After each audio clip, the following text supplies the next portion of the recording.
going on, guys? Welcome back to another edition of the evolution of Sports Talk Television. It's the Sports Web here on a Victory Monday after your Tampa Bay Buccaneers take care of business over the Pittsburgh Steelers. So how do we start off this show? As you know them, you love them, you got to have them. Bring your passion, bring your excitement. Just don't bring any nonsense. On tonight's show, of course, we will talk about the big win. I get it. Preseason. This is the last game this week against the Buffalo Bills. And then right there, the season starts versus the Atlanta Falcons. But we will recap that game, get your thoughts in case you didn't get a chance to call in and talk about it. What did you see? What did you like? What did you hate? The quarterback competition, the injury situation, the offensive line, Jamel Dean. Whatever you guys want to talk about tonight when it comes to your Tampa Bay Buccaneers, get on the phone line, 727-255-0391. It's 727-255-0391.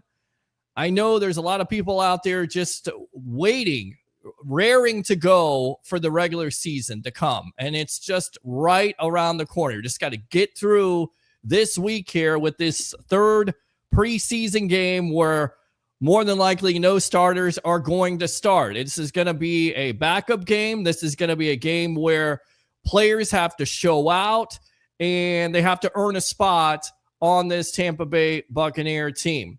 So definitely take your calls tonight. We'll have Harry the Greek coming up about 9 o'clock. My co-host, professional handicapper extraordinaire analyst, along with Mr. Leo Haggerty, former Coach Scout and now media member of Night Sports Productions and Amped Up Sports. Book him, Dano. Exactly. We will have Bushman kind of working backwards here at 8:30, talking about the Tampa Bay Rays, which finished out the road trip, which seemed like it was forever. They did take 2 out of 3 from the San Francisco Giants, but they did lose yesterday 7-1. So we'll talk to Bush not only about the Tampa Bay Rays. Does he think they're still alive at 61-64? I would say this is a huge series versus the New York Yankees starting on Tuesday, finally at the Stein, being at home. You've got to win these games at this point. You got to continue to put 2 out of 3, start sweeping. I don't know if they're going to be able to do it, but I never give up on this team. I really don't. I never give up on any Tampa Bay sports team when it comes down to it. If you like, you like and subscribe to the Sports Web on YouTube. Friend me on Facebook at Peter H. Blake. Facebook stars are open. YouTube Super Chats as we're live on Facebook tonight. Instagram Live. YouTube. Twitter out there. Definitely hearing from a lot of web heads about this win. A lot of disappointment, too, with, again, the play of Kyle Trask. Some people will defend it, saying that he didn't play with starters. That is a fair assessment. But 3 for 10 for 19 yards just is not going to get it done. It's just not going to. So I'm curious to hear what you have to say about this quarterback competition, which we'll go ahead and start out there, and then we'll go into the comments. Todd Bowles was asked about the veteran Teddy Bridgewater going in, starting over Kyle Trask, and he had this to say: yeah, we wanted to see him in action. That's by no means a demotion for Kyle Trask, but we wanted to see him play. We didn't want to see him play in mop-up time, so we wanted to put him out there and see him and see where he was. Wow.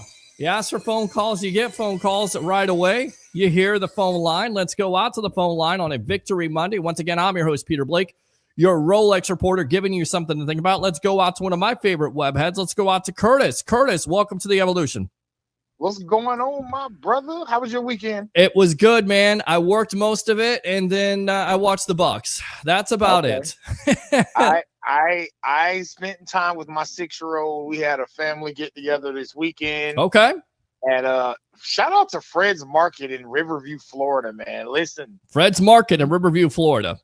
Bro, if you've never been there, bro, it's an all-you-can-eat buffet. It's like a family-owned buffet. Really? And the food, Peter, all I will tell you is I've ate more chicken wings Saturday than I've eaten in a long time. Now, see, you're teasing me there because when you say chicken wings, then that makes me hungry. So, Well, and we're not talking about traditional wings. We're talking about, they had the whole thing of fried chicken in there, and I was picking the whole wings out of it. And then they had some ribs next to it. So I'm like, right. I mean, you can never go wrong with ribs and wings. You cannot go wrong with ribs and wings, man. Definitely some barbecue style. Love that. That sounds really good right now. But the game Saturday, I mean, I took a couple things away from it. Well, give it to me because I know you didn't call on Saturday night. There's a lot of people who didn't call on Saturday night. And, of course, tune in after the game, whether it's home and away, for the Sports Web, the evolution of sports talk television, giving Bucs fans, web heads, Tampa Bay sports fans an opportunity in collaboration with the JP Peterson Show. If it's at home, we'll be live on the sideline at Raymond James Stadium. If away, we're not really sure yet. I threw out Riveters, but we're not sure. We're right now looking at some spots, so we'll see if we end up there or somewhere else. We'll put it out there. Yeah. Well, I'll tell you this. Saturday night, I was preoccupied. Okay. I was watching the game. Okay. But I also had a 6-year-old little girl that, she thinks she's my mom. Oh, she's sweet. That's sweet. Yeah. That's sweet, my friend. You can't do. I tell people all the time, sometimes it's hard being a father, but you never have pride and joy like being a father and your kid tells you they love you. That's awesome. I told her Saturday, I said, your father loves you a lot, but my favorite times with you are when you're sleeping. That's great, man. That's absolutely great. Now to the game. Yes. Now Bridgewater looked good.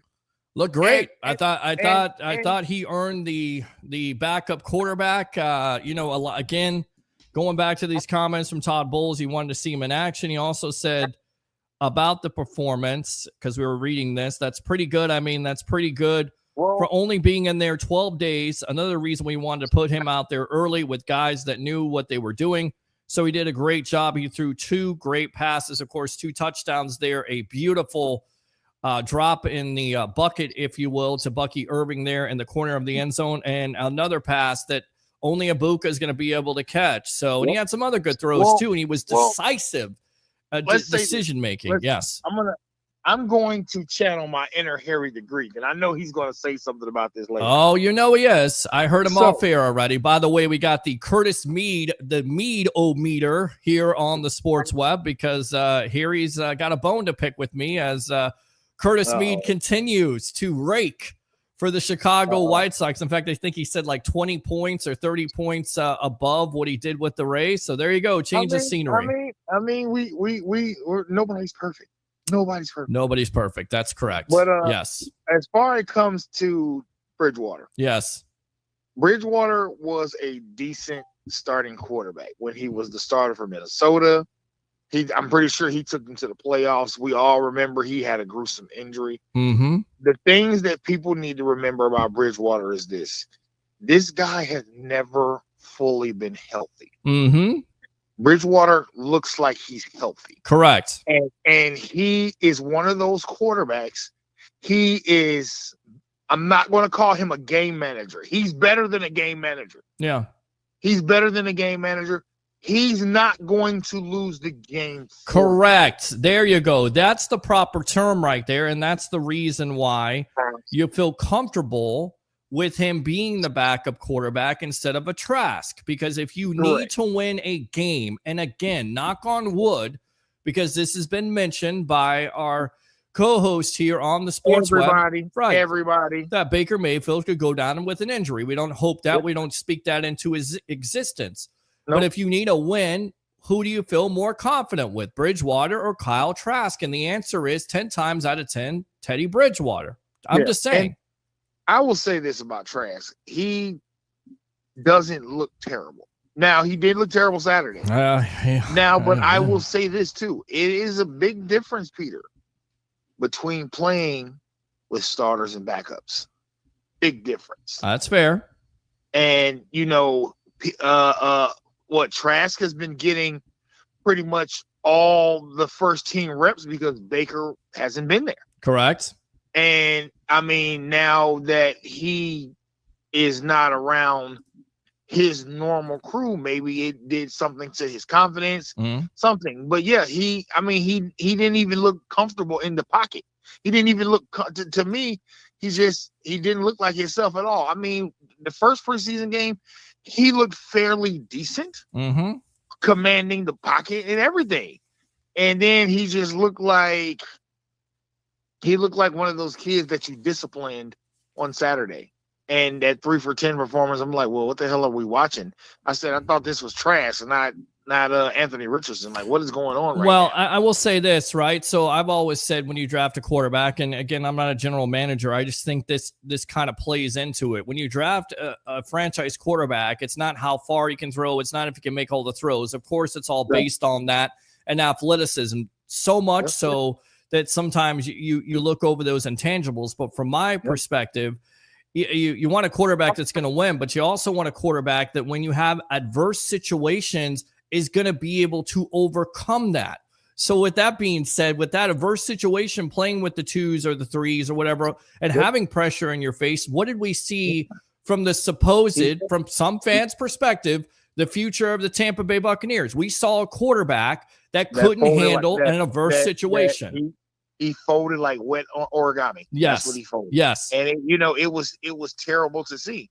Right. But it's like, well, this team is trying to win. Correct. And professional sports. This is what people don't understand is professional sports. People, only one team's going to win the championship every team. Every year. But you want your team to have some type of consistency. Sure. Over and over again, like the Rays. I'm gonna go to the Rays because I'm not the biggest Rays fan in the world. Only when we're not playing the Red Sox, but the Rays have been consistently performing for years. I would say consistently inconsistent this year, up and down like a roller coaster. But you're right to a certain degree. But for years, this team has always been better than people expected for them to be. I mean, I think that this wholesale of the team, I think this is going to put something in this team, and these guys are going to go out, they're going to spend some money, and they're going to try to bring a World Series to Tampa. I like the sound of that. Because here's the thing. You don't want to be, nobody wants to be the type of owner where your team just sucks. Look, I'm sorry, I'm going to say this. The Cincinnati Bengals, who are playing tonight, I think they're playing the Commanders tonight, they have an all-world offense. But the defense is in the toilet bowl. Right. Because you don't want to spend any money. Well, because you spent all the money on offense. You spent all the money on the 2 wide receivers and the quarterback. And now you can't sign Trey Hendrickson, who most likely is, the reports are that Cincinnati is looking at trade offers. And, of course, Bucs fans out there want him to go there, but I just don't see it happening. Not with the cap hit, not with, giving up multiple first-round draft picks, something along those lines. And I think they're pretty happy with what they have at this point. But back to this Bucs team. Sure. I want people to understand that yes, it was the secondary, it was the second and third string players on the defense. But the one thing that you can't take away from watching football with a team is the defensive scheme. And Todd Bowles was showing us without blitzing that he has a plan for a defensive scheme. Yep. Just like they're not going to give it too much away. That's for sure. No. Just like they showed you week 1 preseason, we wanted to run the damn ball. We are going to run the damn ball. Right. Period. Right. And then this week, they came out, they tested Bridgewater to see how he was. Sure. Bridgewater came out firing the ball. Yep. Did it look great all the time? No, but he was just getting his feet wet. And guess what? He made the plays that he needed to play, and that is Bridgewater football. That's it. Nothing wrong with that, my friend. Nothing wrong with that. What else? Man, I'm too excited for football season. Man. I know it's right around the corner, right? I'm so excited, and then it's crazy because the baseball season, especially the AL East, every year the Rays, the Yankees, the Blue Jays, the Red Sox, these guys are battling to the end every single year. There's 1 year or 2 years that one team is completely dominant in his division, but I love to watch baseball in September, and these guys are going to try to take each other out to win this AL East pennant. Yeah, like they really are, and it's going to be a fight till the end. So between our football and baseball, and God, by the time we get to October, even basketball season is going to start again. Yeah, we're back into the thick of everything. And hockey. Don't forget hockey. See, that's don't forget it. Crazy. I'm surprised you don't work 7 days a week, Peter. I'm surprised you don't. I love to work 7 days a week when it comes to sports. If it was sports full time all the time, I would do 7 days a week all day long. 2 days on Sunday. So I know you. I got to do the other stuff there, which drives me crazy sometimes. But I'm in a better mood. I'm in a better mental aspect, I guess, the word I'm looking for at this point than I was last Monday. That's for sure, especially with the victory Monday. I do got one question for you. Yes, go for it. Really quick. What did you think about Jamel Dean getting beat deep on Saturday? I just think he just does not care. I just think it was a lack of care, a lack of effort. I used the word just with JP on it, and it escapes me right now, but just lack of we've seen it already. Whether it was a safety that was supposed to be over the top, we have seen this time in and time out. This is the reason why, the main reason why the Bucs drafted Benjamin Morrison. You were the first person I thought about when I seen that play. I'm like, oh God, I know Peter is losing his shit. Oh, excuse my French. Well, that's okay. We speak lots of French on this. Mine right now. Yes. Because I'm like, what the hell is Dean doing? Well, and then on top of it, after he gets burned for 42 yards, which again, it looked like the safety was supposed to be over the top, but he allows the wide receiver to go free release, doesn't even touch him, runs right past him. We're not talking about DK Metcalf. We're talking about somebody, Roman Wilson that might not even make the team. Right, just run right past him, and then on the next play, he picks up a pass interference. Yep. And then on the same drive, he gives up a touchdown. So but then Zion McCullough makes that great interception, and you're like, this is why we're waiting for Benjamin Morrison. Well, Zion's not the problem. The problem is Jamel Dean, because he can't stay healthy and he's inconsistent. Absolutely, but that's what I'm saying. You look at Zion on the other side of the field, and you're like, well, if Dean doesn't do his, we got to replace this guy. That's why we drafted Benjamin Morrison. That's why you got what's the kid's name? Parrish. I would be in favor of playing Parrish right now on the outside than Jamel Dean if he's going to play like that. I'm sorry, if he's going to play like that, I'd rather play Parrish. Yeah, that 4.3 speed means nothing when when your head is not in the game. Absolutely not. Yep. So I mean, guess what? This team is going to be what we think it's going to be. I've never given a prediction, but I'm going to give you one today. I'm going to say as long as this team stays healthy, 13 wins. Easy. All right. Easy. 13-14 wins by Curtis. Appreciate the call, my friend. We'll give you the Ric Flair. Woo! Good stuff there. As always, open phone line 727-255-0391. It's 727-255-0391. I mean, I expounded on it the other night with Jamel Dean. What's new? Groundhog Day. What's certainties with Tampa Bay sports? Stu Sternberg not spending money, talking about how he can't spend money. Jamel Dean getting burned. The Lightning lately being eliminated in the first round by Florida. Hate to say it. I hate that, but that's been the usual occurrence. I mean, again, that's the reason why you draft Benjamin Morrison. And if he were healthy, I think he would be challenging Dean for this job, but he's not, unfortunately, especially with a hamstring injury.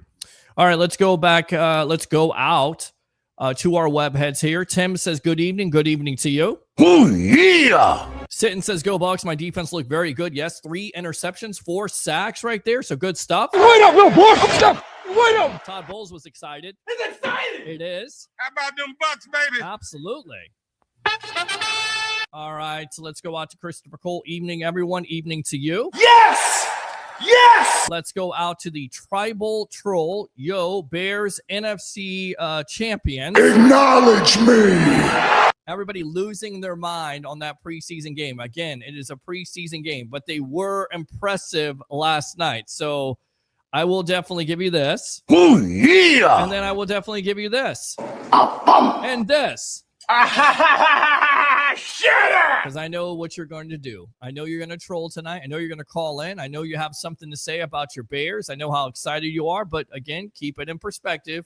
It is just a preseason contest. Aloha, Peter. Aloha to you, Lamar. Oh, yeah. Christopher Cole. Trask isn't good without a running game, unlike Teddy. Trask wasn't good all night long. Running game, offensive line, whatever it was. I'm just sick of the excuses. You know, and I get it. There's some Gator fans out there who still hope and pray that he's the Messiah and the starting, the savior for the Tampa Bay Buccaneers.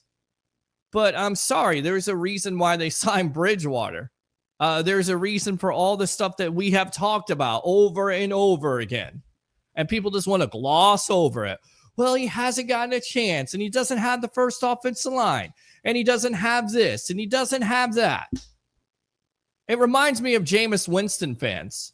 You know, we used to say this and that and the other thing, but we also used to hold him accountable. I wonder if those same people that are Gator fans, I wonder if they were saying the same thing about Jameis Winston. More likely not. It was probably crickets.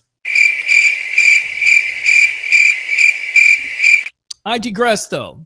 It's not about, who you like in college football, whether it's Florida State, the Gators, USF, which, by the way, is around the corner. Congratulations to USF today because they have a new flagship station. It would be none other than Q105. So congratulations to USF, as we'll be covering them in case you missed it on this show. Fully credentialed media for the full season here on the sports web. So we'll give you that USF Bulls coverage. But it doesn't matter what college football team you like.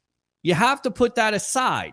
And people will say, well, you haven't given Trask a chance because you're a Florida State fan. No, I've seen what I've seen. And I've also seen the actions of this organization and where they're going. If he were the future quarterback, he would have been the future quarterback, and he's not. Enough with the excuses. I'm tired of it. It's like friggin' excuses, like post up. Oh, you didn't play against the first offensive line. Okay, it's an adverse situation. You know, it reminds me of, what was it, the quarterback who said on Hard Knocks, I think it was like 10 years ago, you expect me to make chicken salad at a chicken. Yes, I expect you to do that. You know why? Because you're a damn quarterback. And you have to face those adverse situations. And guess what? You failed. You couldn't do it. You haven't been able to do it. It's nothing personal. Who gives you the best chance to win, Bucs fans? Is it Teddy Bridgewater or Kyle Trask? 727-255-0391 at 727-255-0391. Enough with the friggin' nonsense. Enough. I don't want to hear it anymore. And the Bucs will make that decision. They keep him on the roster because if Teddy gets hurt, which is certainly a possibility, because he also has an injury history. Again, don't speak that into existence because he looked good for a guy that hasn't been in for 12 days. Been in here for 12 days and looked better than Kyle Trask, who's been here for 5 years. What does that tell you? But yeah, let's just make every friggin' excuse under the sun because we like a college football team and we want to see the guy. He might be a nice guy. He probably is a nice guy. But is he going to be the best option for you to win right now? If Baker Mayfield goes out with an injury, are you confident with Kyle Trask? Period. End of story. All right. The end zone look away was worse than anything. I think you're talking about Jamel Dean. And then that was quick. Washington scored in just 4 plays. Well, there you go. High expectations there with Washington. And Cincinnati, once again, no defense at all. Congratulations. Thanks for showing up. I get it. It's a preseason game. But isn't that kind of reminiscent of what they did last year? I mean, and you're missing your best pass rusher, albeit he's 31 years old. Good job, Cincinnati Bengals. All right. So we're expecting Al Bushman here in just a little bit as we get into the Tampa Bay Rays. And boom, right on cue, right there. I promise you no stadium talk tonight. I promise. No matter if Ray comes in. We didn't have stadium talk last week, so we'll have no stadium talk this week with the great Al Bushman. let's get out to him here really quick. Before we go out to him, I got to do this. It's Up the Block Barbershop. You don't have to go far. It's Up the Block Barbershop, 4946 Moog Road in Holiday, Florida. Whether you want a fade, haircut, beard trim, which I need right now, go see my friend Ricky, my favorite barber right there. Tell him the Rolex reporter Peter Blake sent you. Again, it's Up the Block Barbershop, 4946 Moog Road in Holiday, Florida. So, without further ado, let's get out to Mr. L. Bushman of the Rays Rewind podcast, also a new football show right now. Welcome to the Sports Web, my friend, as football season's right around the corner. Let me ask you this, because we usually start out with the Rays, but let's talk some football there. Sure. Give me some initial thoughts, my friend, on that Bucs win versus the Pittsburgh Steelers. Welcome. Actually, Pete, I didn't really watch a lot of it. I was heavy deep in fantasy football drafts all weekend, so I wasn't able to catch any of it. So, okay. I know some initial reactions is, hey, look good against Pittsburgh, 2-0, coming back in for I think a preseason home opener. I guess we're coming back into for this weekend. Is that right? Yeah. So looking pretty good. So, but yeah, I mean, I've been hearing lots of good things. I've been hearing Mike Evans, especially for practices, has been unreal right now. Nobody can guard him. Nobody can touch him right now. So, and Buka is just everything that's, been advertised. So it's looking pretty good for the Bucs. I'm excited as the season gets closer and closer. So yeah. Yeah. And then Teddy Bridgewater, I think, that's been the controversy with, I don't think it's a quarterback controversy at this point, although once again, Bridgewater does have an injury history. So do you keep Kyle Trask on this team as a third quarterback? Todd, that's kind of a conundrum because Teddy just comes in and seemingly has kind of taken the job away from Kyle Trask, who's been here for, he's been through for a while. I mean, he was here for the the tail end of the Jameis era, and then Tom Brady, and then now Baker Mayfield. So I think if I'm Kyle Trask, maybe he should demand a trade to go somewhere he could possibly find, greener pastures. But hey, I think with the guys that they have under center, I think all the depth they have is good, just in case if, Baker gets injured, and then you have to figure out, okay, who's going to start? Is it going to be Kyle Trask or Teddy Bridgewater? Honestly, I mean, Trask looked good that first game against Tennessee. He looked okay. I mean, you could go either way. I mean, I think the style of offense that they have is really catering to both of them as well. Teddy's got more, as more history as a starter in this league because he has started for teams before, especially Minnesota, and then also in Detroit as well briefly. So, Teddy has the leadership qualities too. Like Kyle Trask, we've only seen him as a backup. We haven't really seen him come in and just kind of take the reins of the offense, and he's kind of a quiet guy too as well. So, that's the decision that Jason Light and Todd Bowles will really have to make is who's the number 2 and who's the number 3 as we get closer to the season. Yeah, I mean, and I would ask this question because I was asking Bucs fans this because I was having discussions with it, and people say, well, he was not behind the first offensive line, and I've always said when you draft a quarterback, I draft a quarterback on adverse situations. How can they adapt? How can they overcome old Marine Corps stuff? How can you go through those adverse situations? And it goes back to also Hard Knocks. You want me to make chicken salad out of chicken spit. Well, yes, if you're a quarterback in the league, you're going to have those challenges. So who would you feel more confident with? You feel more confident with Teddy Bridgewater if you need to win a game with the way he looked the other night and the way he's looked throughout his career? Or you feel good with Kyle Trask? Yeah, both of them have qualities of I want both because Trask is familiar with the personnel more than Teddy is. But Teddy looks like he can man the offense, man. So it's I want both, but I can only have one. If it was down to it, I honestly, man, I would take Teddy. And the funny thing is, Teddy was one of the names they were trying to bring in. I think before Brady was in town, Teddy was one of the guys they were considering bringing him in. So, I mean, they've always been high on Teddy Bridgewater. So to me, if I had a choice, no offense to Kyle Trask, and maybe it's because I'm a FSU Seminole fan and he's a former Florida Gator, I'm going with Teddy Bridgewater. So I'm going with him. Both of us. No wonder we get along so well. And I put that aside. Like, I felt like when we talk about Kyle Trask, it's the same thing with Jameis Winston. Well, he didn't have this, he didn't have that. And maybe that's true, but those are also excuses. I just wonder the same fans that are making all these excuses for Kyle Trask that are Gator fans did the same thing for Jameis Winston, and I think they probably didn't. So yeah, also too, I look at it this way too, Peter. I think, we've had Kyle Trask for so long, and he's had the chances per se to take over the reins as the number one, and he hasn't really fulfilled that.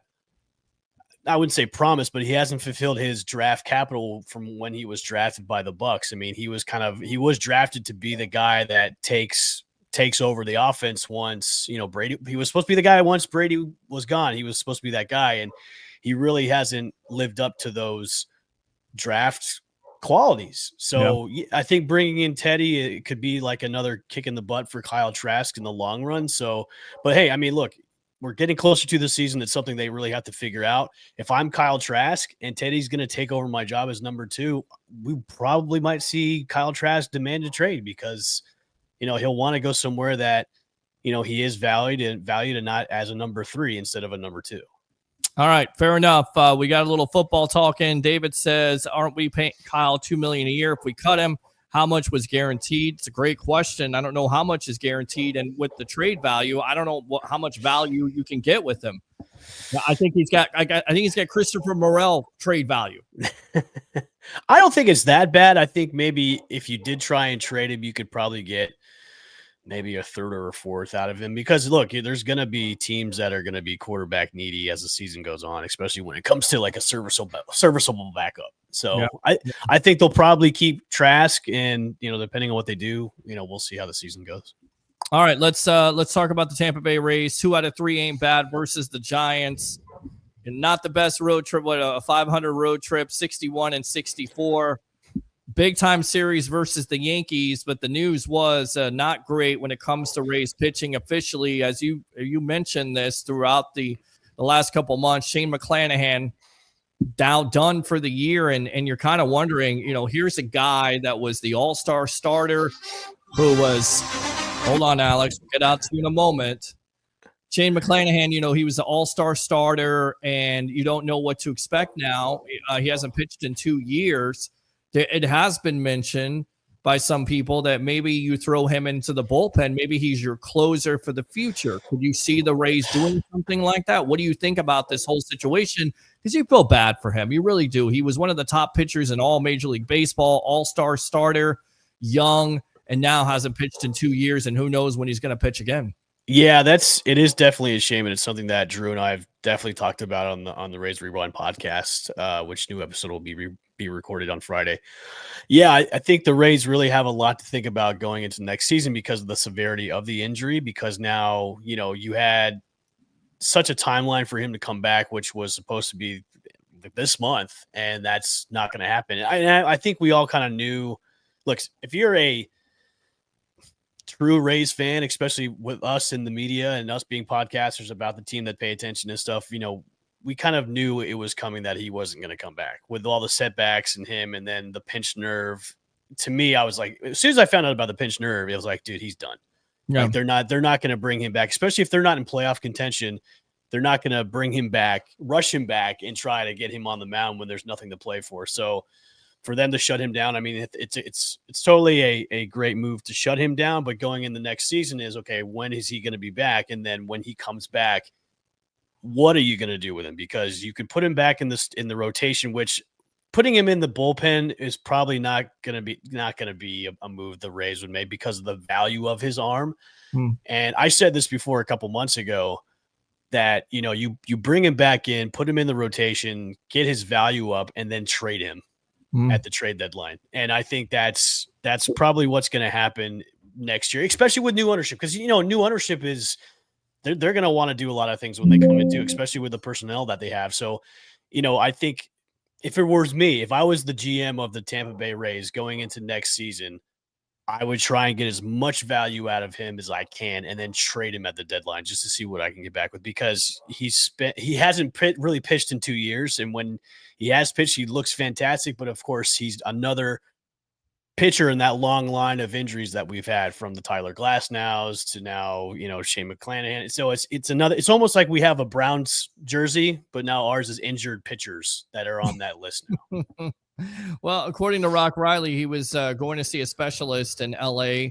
They thought it was just going to be a cleanup for the nerve damage, and he was expecting to pitch in September. And so many words, he was just devastated. And again, you feel bad for the young man because he's trying his best to get back. And I know there's Rays fans out there that are frustrated, and you've had injuries this year. You've had injuries to him. So give me your initial thoughts on the series versus the Giants. There's some really good things to come out. Of course, you got Bob Seymour now with the Rays. That's exciting there. Maybe some more call-ups, right? Yeah, I think we're definitely going to see a lot more guys come up within the next few weeks. Maybe Carson Williams, maybe Trey Morgan, maybe they'll come up too. I was kind of really excited to see Bob Seymour come up. Bobby Barrels, as everybody's calling him on Twitter. Yeah, I think they looked pretty good against San Francisco. Sunday's game could have gone a lot better.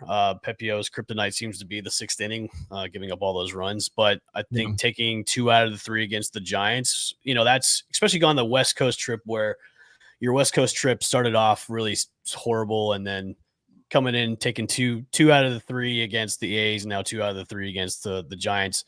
Look, they have to win each. If there's any shot, which we all know is kind of out of the picture right now, if there's any shot, you could win each series, but you have to lose. You have to lose just only one game of those series coming up. Now, the series they have against the Yankees, that 2-game set, it'd be nice for a sweep. I know the Yankees they've kind of been on that low end of not playing great baseball too as well. But it'd be nice to come back home to the Big Stein and beat the Yankees just for a quick 2-gamer and then go on your merry little way again. So we're at the time of the year where we have a little bit of limited time left of baseball, where teams are going to get started to get eliminated from the postseason push.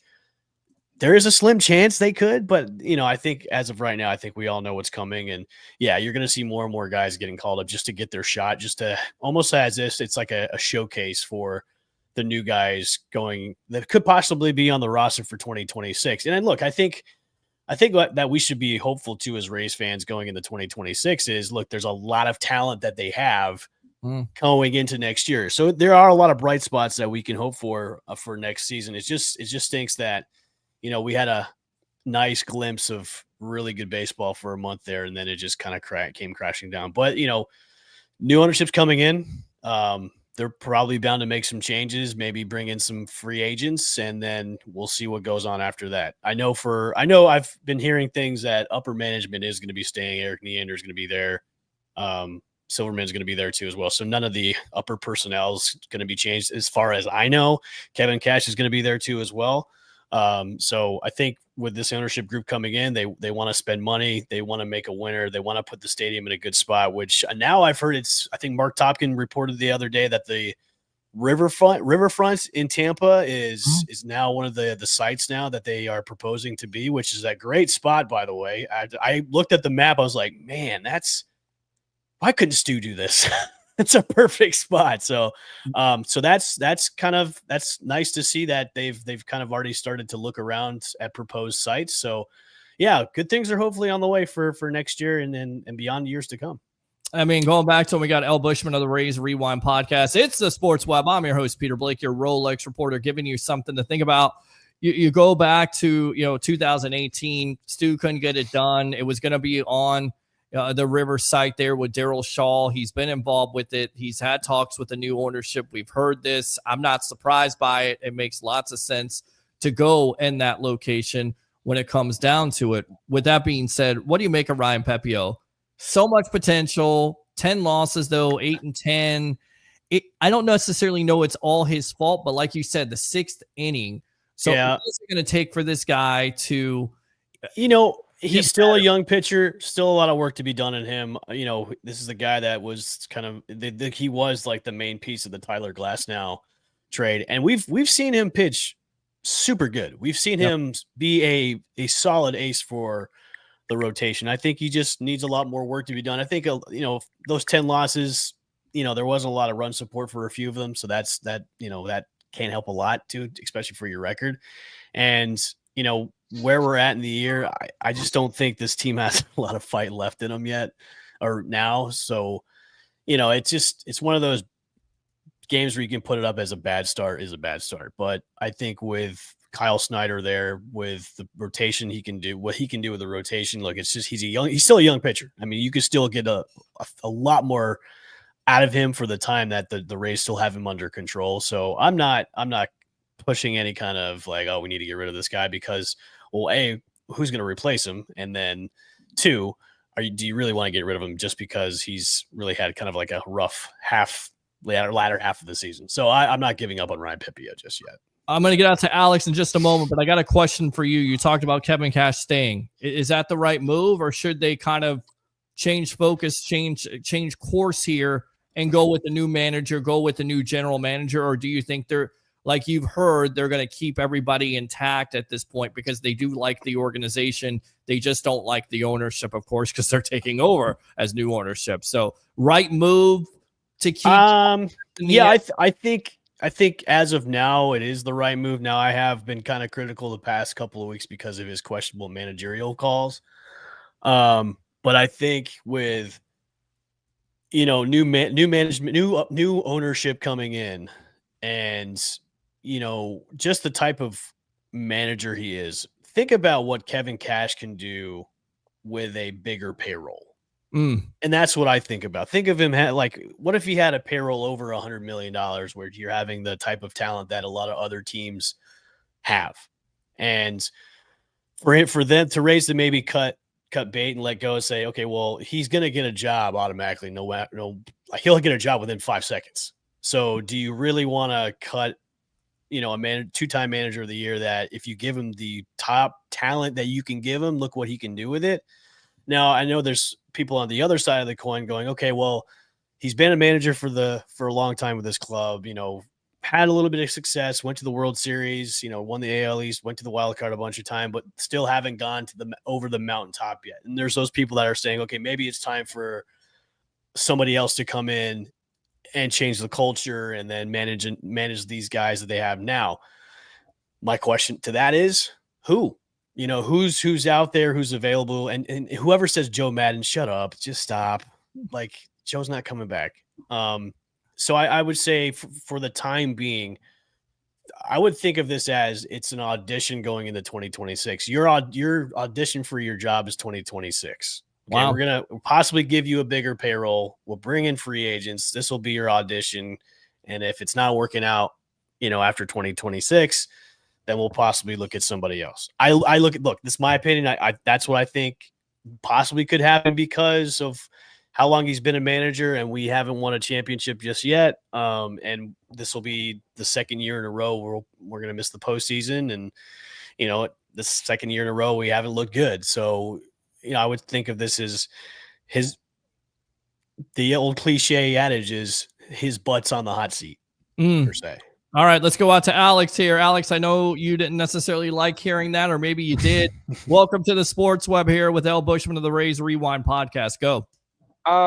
So first of all, good evening, guys. Good evening.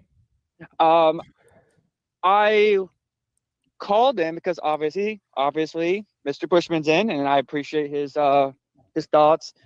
So I wanted to talk to you guys a few things, and I actually wanted to ask a question to him about MLB division changes, but I don't want to get to that first. But I disagree with you on Joe Madden. I'm not saying let go of Cash, but I watched the JP Peterson show this morning, and I agree with his thought. Maybe bring Joe Madden and his expertise in, not as a manager, but just bring him up in the higher office to kind of direct things, not saying more of replace Eric, Eric and Matt Silverman.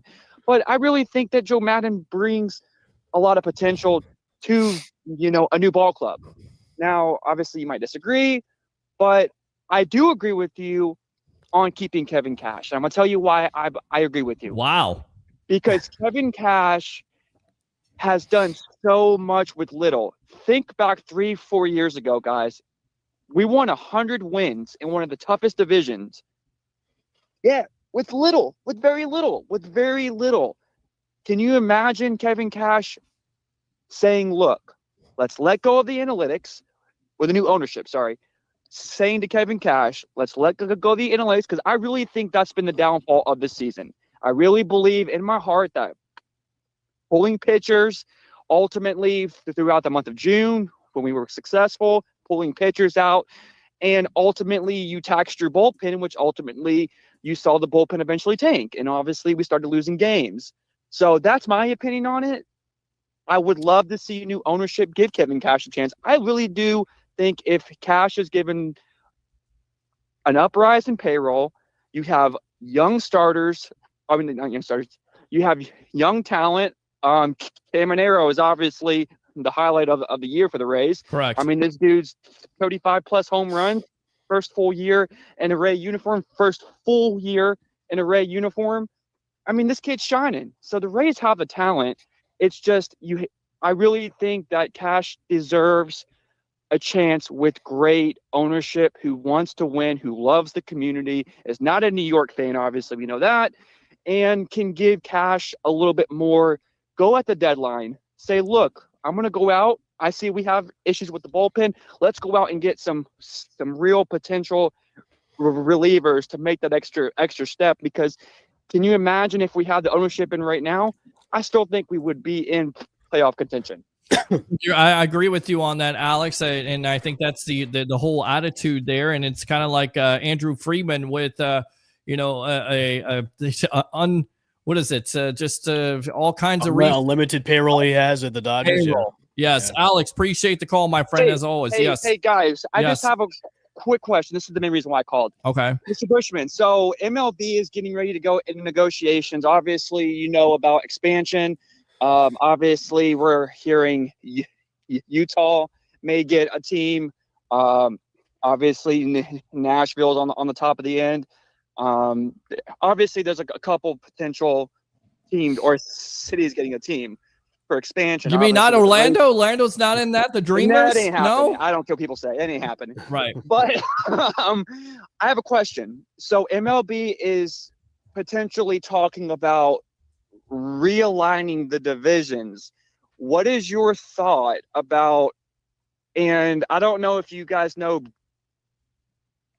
Brody Brazil, but I follow a lot of his stuff. I watched a video of him today where he wants to take the division, or he's predicting, not saying he wants, but he's predicting that you make the division by,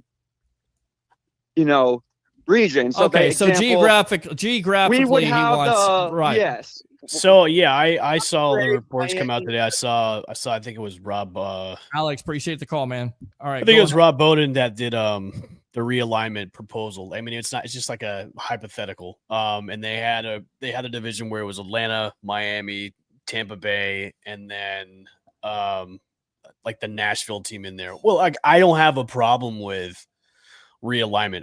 If you do that, I mean, it helps out with regional games. Travel's not gonna be such a pain in the ass now, where you're taking the Rays, you're flying them all the way up to Boston and New York and all those cities in the tri-state, especially when it comes to divisional play, and Toronto too. Yeah, I think there's a lot that could be there.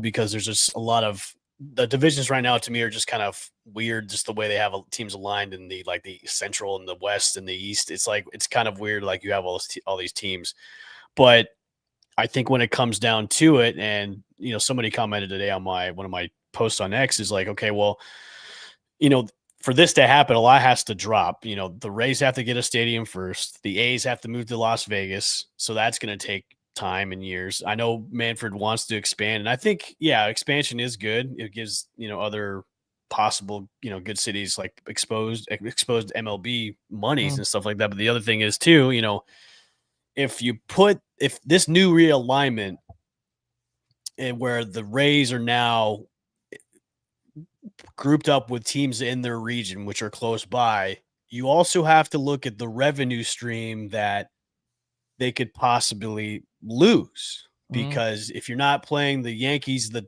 Red Sox, like you are during the year, like which is a few times more than other teams, that's revenue that you could lose when people come to the new stadium and whatnot. So that's something that you have to prepare for as well. Look, I'm all for realignment. I think shaking things up is pretty good, especially in Major League Baseball. But it's stuff they have to consider when it comes to, this realignment is money, revenue, TV ratings, and all that stuff. Look, we know the Rays are a top TV ratings getter. That's what it is. But when it comes to actual attendance too, as well, I'm all for it. I think for new sites, Charlotte's been thrown around in there. Nashville is definitely one of the top names that's been there too as well. Utah is actually one of the new ones I've heard before. So yeah, I didn't know Utah's now become this mecca of sports where they have a hockey team now, and obviously with Utah, the Utah Jazz. So I didn't know Utah was just one of the big places to go to for sports. But yeah, who doesn't want to go to Utah, right? I know, right? But I guess that's something they have to finalize is who's going to be the next. And my tops picks, if you're going to do an expansion, is Nashville. It could be a great place for baseball, and then probably in the Carolinas somewhere, probably in Charlotte or maybe Raleigh or whatever. But that's that. I know people want it, but it's going to be a few years off till that happens because of what needs to happen before that. So, but I know Rob Manfred wants things to go pretty quick, so we'll see how that happens. Of course, and if he wants it done, he'll get it done. David says, I'm really not a Rays fan, but don't they use analytics, so does it really matter who the coach is? I mean, yes. Okay. It matters. It matters because, you want to bring in like an old school coach that doesn't go by analytics, that you're definitely going to clash with the upper management and ownership if they want to keep doing analytics, and that's how they run their team. So if you bring in a guy that is old school, like a Terry Francona, who I know Terry Francona doesn't use analytics. So if you could bring him in and say, hey, you got to use this, he's probably going to say, go F yourself. I'm not going to do that. That's not the managerial style I use. So, right.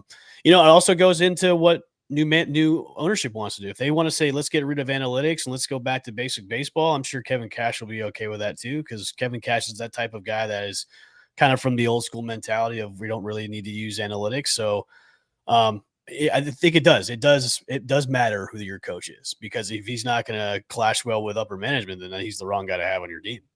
And I honestly don't think he's making all these decisions. I think it's a lot of it is upper management making those decisions, which, again, we're not privy to, but I just think it is like that. Christopher Cole says Rays could target Tucker for cheap because his value has dropped a lot. I saw you, Frankie, call back, because I know you want to talk Bucs, not necessarily Rays, so we can do that once L. Bushman's off. How about them Cubbies? And then Alex says that's the point. New ownership needs to dump analytics. So if they're going to dump analytics, and this kind of goes back to having a new coach in the National Football League, you're going to get your guy. You didn't hire this coach. You want your coach. You want your quarterback. You want your people. So is there a certain possibility that the ownership says, you know what, we don't want to be analytically gifted. We don't want to use analytics. We want to go back to old school baseball. We want our own manager. We want our own general manager. Is there a possibility, you think, of that happening? Because it's what's happening in sports a lot of the time. Yeah, there's a possibility that could happen. And I think for all Rays fans, like, new ownership is great. We're moving on from the Stu Sternberg era. But I think you also all probably need to, I would say, brace yourselves, but also, try and temper your expectations, because we really don't know what their business plan is. So they could just come in. I know that Neander and also Kevin Cash have gotten extensions. I think they got them like last year for 2024 for the next 6 years or so. Right. But there's easy ways to buy those out if it's not working, if these are the guys they don't want to have in place. So, but, this ownership group could come in and say, okay, hey, we want you guys to be here, but here's how we're going to make this franchise into a winner. And, we want you a part of it, but this is how we're going to do it. This is our business model going forward. So those are things that obviously we don't know about. We don't know the inner workings of the behind the scenes work, especially with new ownership coming in. So I would say for 2026, be ready for anything when it comes to changes with the Tampa Bay Rays. Good stuff. Al Bushman of the Rays Rewind podcast. Go ahead and promote yourself, my friend.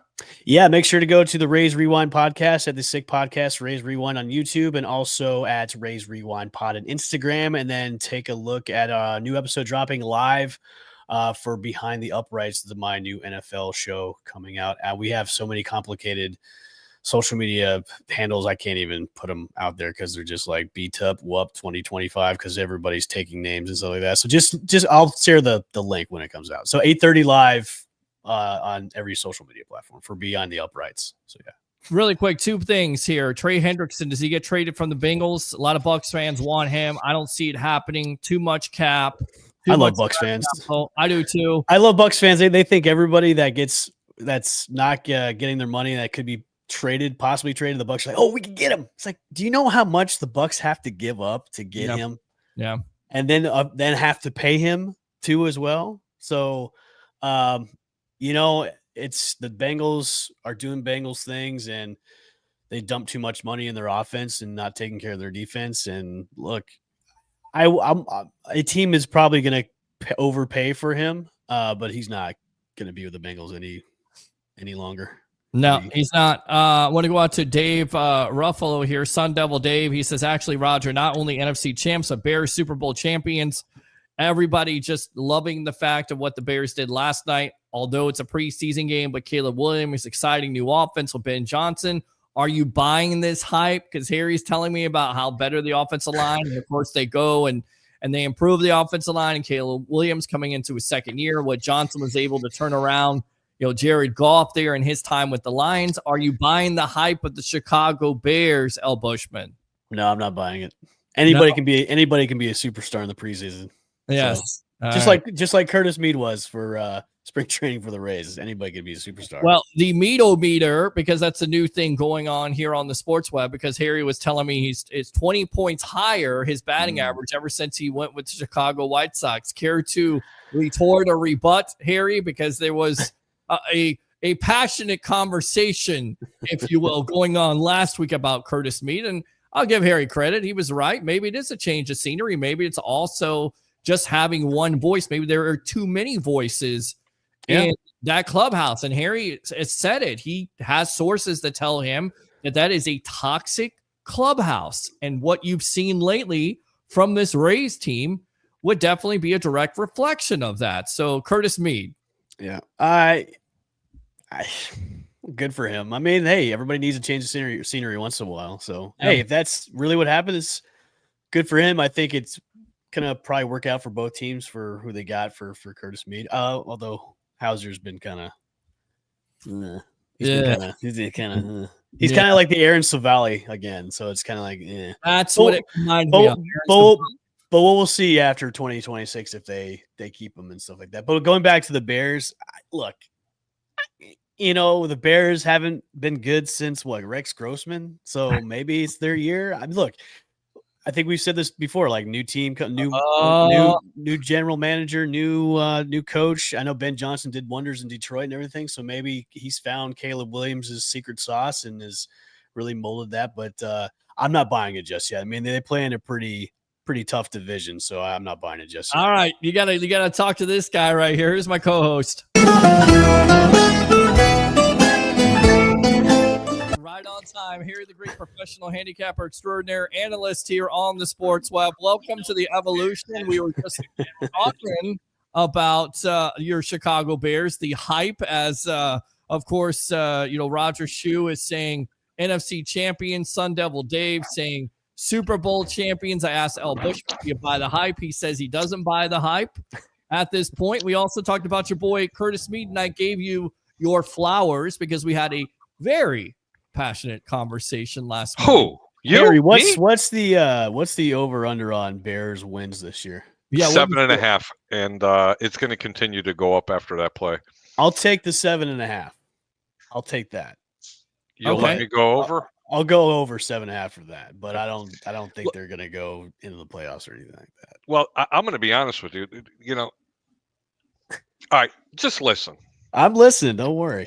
Put us back to the 3-shot, if you don't mind. Why you always want to control what I do here? I know what I'm doing. I like to look at the reactions of people when I'm talking to them sometimes, and there's a reason for it. So you like to see the faces. I really wanted to talk about the Buccaneers, but since you wanted to go to the Bears, I wasn't as optimistic because I started hearing a lot of negativity coming out of Chicago. And this is how much the media plays into stuff. They were talking about Caleb throwing tantrums and he wasn't grasping the offense. He's not doing this. He's not doing that. But after not only watching that game, but then breaking down the first 3 or 4 drives that I watched, Buffalo tried to bring the kitchen sink to him. Okay. And after the third play, there was no more blitzing. 0. They got burned. They brought it. They couldn't get to him, and that's what made him successful. 1. Yeah, 2, Chicago did a lot of upgrades on their offensive line this past. without question, they did. I mean, they completely dominated the line of scrimmage. So when you have 2 tight ends that have the capability of being as good as they are, and you have the receiving core, I still say they have some question marks at running back. I'm not a big DeAndre Swift fan. I do like Roschon Johnson as long as he stays healthy. But listen to these stats, and a lot of people don't know it. He set an NFL record last year of 350 pass attempts with 0 picks. Why is that significant? Because he was sacked 68 times. He had gotten hit, are you ready? 250 times. That's every other pass attempt. Oh, he threw 20 touchdowns, 3,600 yards, and only 6 interceptions. Let me repeat it. 350 pass attempts, 0 picks. Sacked 68 times and hit 250. It's every other drop back Caleb Williams was getting hit. Now you give him some protection, you're going to see why he was drafted number 1 overall. That's all I'm going to say. Believe it. Get on the bandwagon, get off the bandwagon. That young man can play quarterback in the National Football League. And by the way, Ben Johnson looked like he'd been sitting on that sideline for 10 years. He looked like a seasoned vet. Calling times out, knew when to throw a challenge flag. It was, I don't know. I can't explain it. It just has a different feel about him. And again, it's just preseason, ladies and gentlemen. It is. But that kid has never looked that good. Even though he had a decent season last year with that offensive line, as putrid as it was, the sky is looking really, really blue in Chicago. Look, the Bears have always been a lovable team, so I mean, I'm here for it. I don't follow them as much as you do. I think the Bears have just been kind of like that. Oh, I follow all the teams. It's the Bears. They're trying to win again. But look, I'm all for it. Look, everybody starts off 0-0 at the start of the season, so we'll see how the Bears do. I'm all for it, man. Like I love it when a division can be just completely overhauled, and then you have somebody coming out and over like the Bears, who the Bears have just haven't had any kind of success in the past 15 years or so. So no, not even that. They were a field goal away from going to the Super Bowl. Oh yeah, the doink, the double doink. Yeah, the Cody Parkey special, as I like to call it. No, but seriously, it was. I'm all for it, Harry. Hey, look, it's your team. I'm all for it. I want them to win. Man. I want them to win because I don't want you to be sad on the show. So I'm not sad on the show. I mean, how many times did I bet against the Bears last year? Well, that's true. Yeah, I give out the picks. I'll pick with them. I'll pick against them. It doesn't make a difference. I don't bet with my heart. Can I act like a fan? Absolutely. But I can also look at the team very objectively, the same way you look at the Rays. You know when they're good and when they're not. And Evan, that's one thing I respect about you. But I can sit on a couch and I'm sitting over and I was like, man, I'm going to have to watch tape. This is perfect. I get to see what this offense is going to look like. I was impressed. That's all I'm going to say. I was really impressed. All right, we're impressed here with Al Bushman, the Rays Rewind podcast. The Curtis Mead-O-meter going sky high at this point, 20 more points over. We'll see. He's batting almost 20 points more than what he was. Yeah. Well, it's good. It's good for him. Well, I'm good for him. No, it's not just that. I mean, it just goes to show you that where there's smoke, there's fire. I reported about 4 weeks ago that the team has a little bit of animosity in that clubhouse. And it goes to show you it's true. It really was. But there's nothing wrong with the Tampa Bay Rays. They're going to be just fine. They're going to have new owners. They're going to get new players, and who knows? Next year, mostly night. Yeah, where's Ray? Let's talk about the stadium. No, Harry. I wanted to ask you a question before I get out of here. They one of the proposed site is the waterfront. Did you see that? No, tell me a little bit about that. That's kind of intriguing. So it's over. So I think it's as soon as you get off of I-275 going over the Albert Franklin Bridge. It's kind of tucked in over near Ray. It's over on the water, kind of like over near Ray J, kind of off of Dale. Like it's really near the water. It's kind of near the River Point like golf club area, I think it is. Yeah. Ybor. Yeah. Ybor, Yeah, so that's the proposed site that I think that's the new ownership group has said they've kind of started to look at right now. I think it's a great area. I think it's also an area where there's traffic can go in and out of it too, so everybody can get to it. So I wanted your thoughts on that proposed site. You know what? I think I think it's a really cool area to be in. Yep. You know, because the historic things that are happening in Ybor, and I think the millions and millions of dollars it would generate in revenues would be really good for that part of Tampa. Definitely, property values are going to go up, and especially in the commercial end of it. But from a feasibility standpoint, I think it's going to be a little tougher to get in there because everything bottlenecks in there. Right. You know what I'm saying? It's really, really, really congested. But for that part of Tampa, it's centrally located. You're going to get some people from Dreamville, which is Orlando. Lakeland and Polk City is anything in that Polk County area. It'll be accessible to come. They'll still draw from Pinellas, but from what I understand, even the new owners are still going to entertain something here in Pinellas County. I don't have enough to really expound on it, but I also heard about that. But that area you're talking about by Ybor, that'd be pretty cool.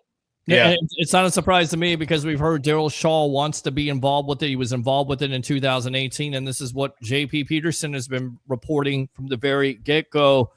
Real quick, one more question, Al. Over under 5 games, Aaron Rodgers finishes because the great TJ Reeves was asking us. He starts and finishes. Starts and finishes over under 5 games for the Pittsburgh Steelers. Aaron Rodgers. You buying Rodgers with the Steelers?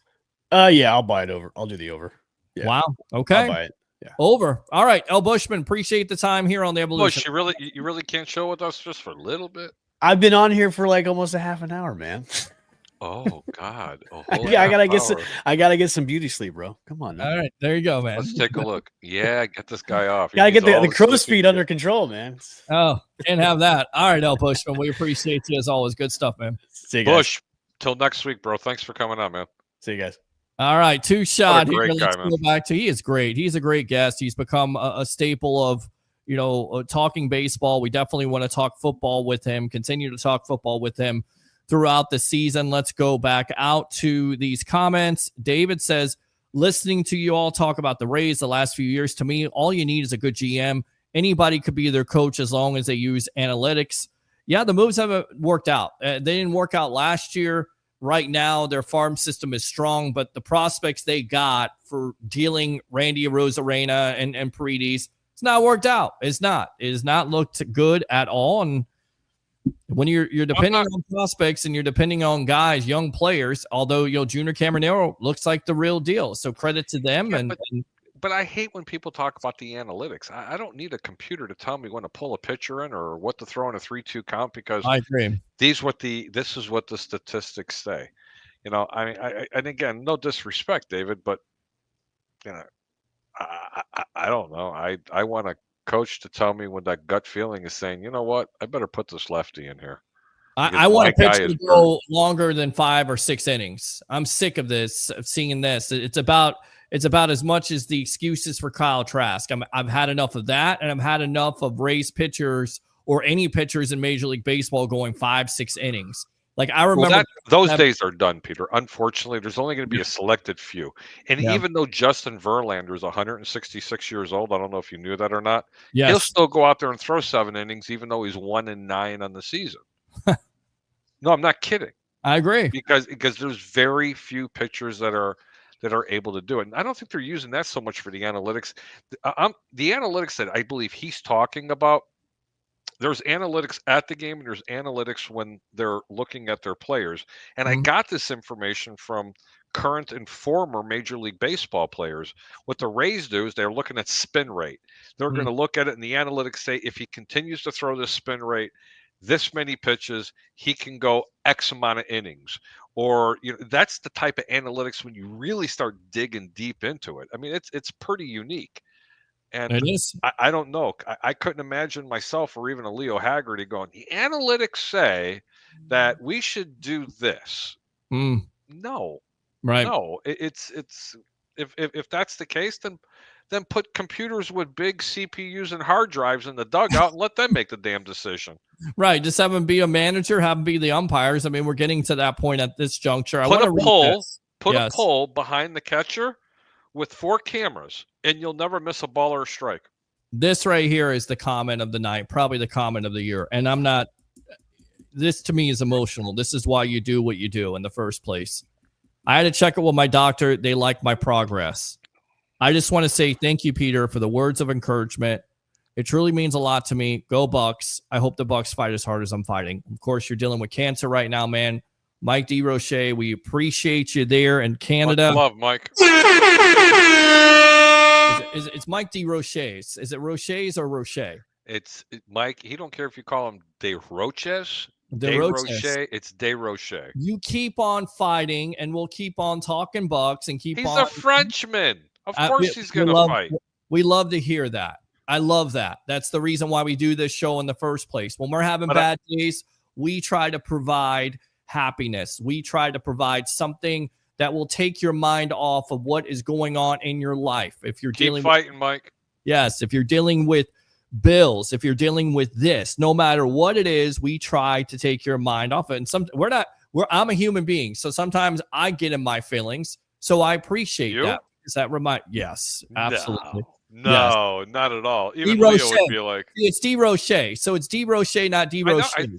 I did say it was DeRoche. Okay, well, I'm an idiot because I'm mispronouncing everybody's name at this point. Josh Grizzard, not Gizzard or Grizzard, like I was saying before. Thank you again, TJ Reeves of the Buccaneer Radio Network. I don't like baseball, but I'm with you, Harry. A coach should be a coach, not looking at a tablet. All right, Alex, I saw that you called. We'll get to you in just a moment. Want to get out to this guy right here.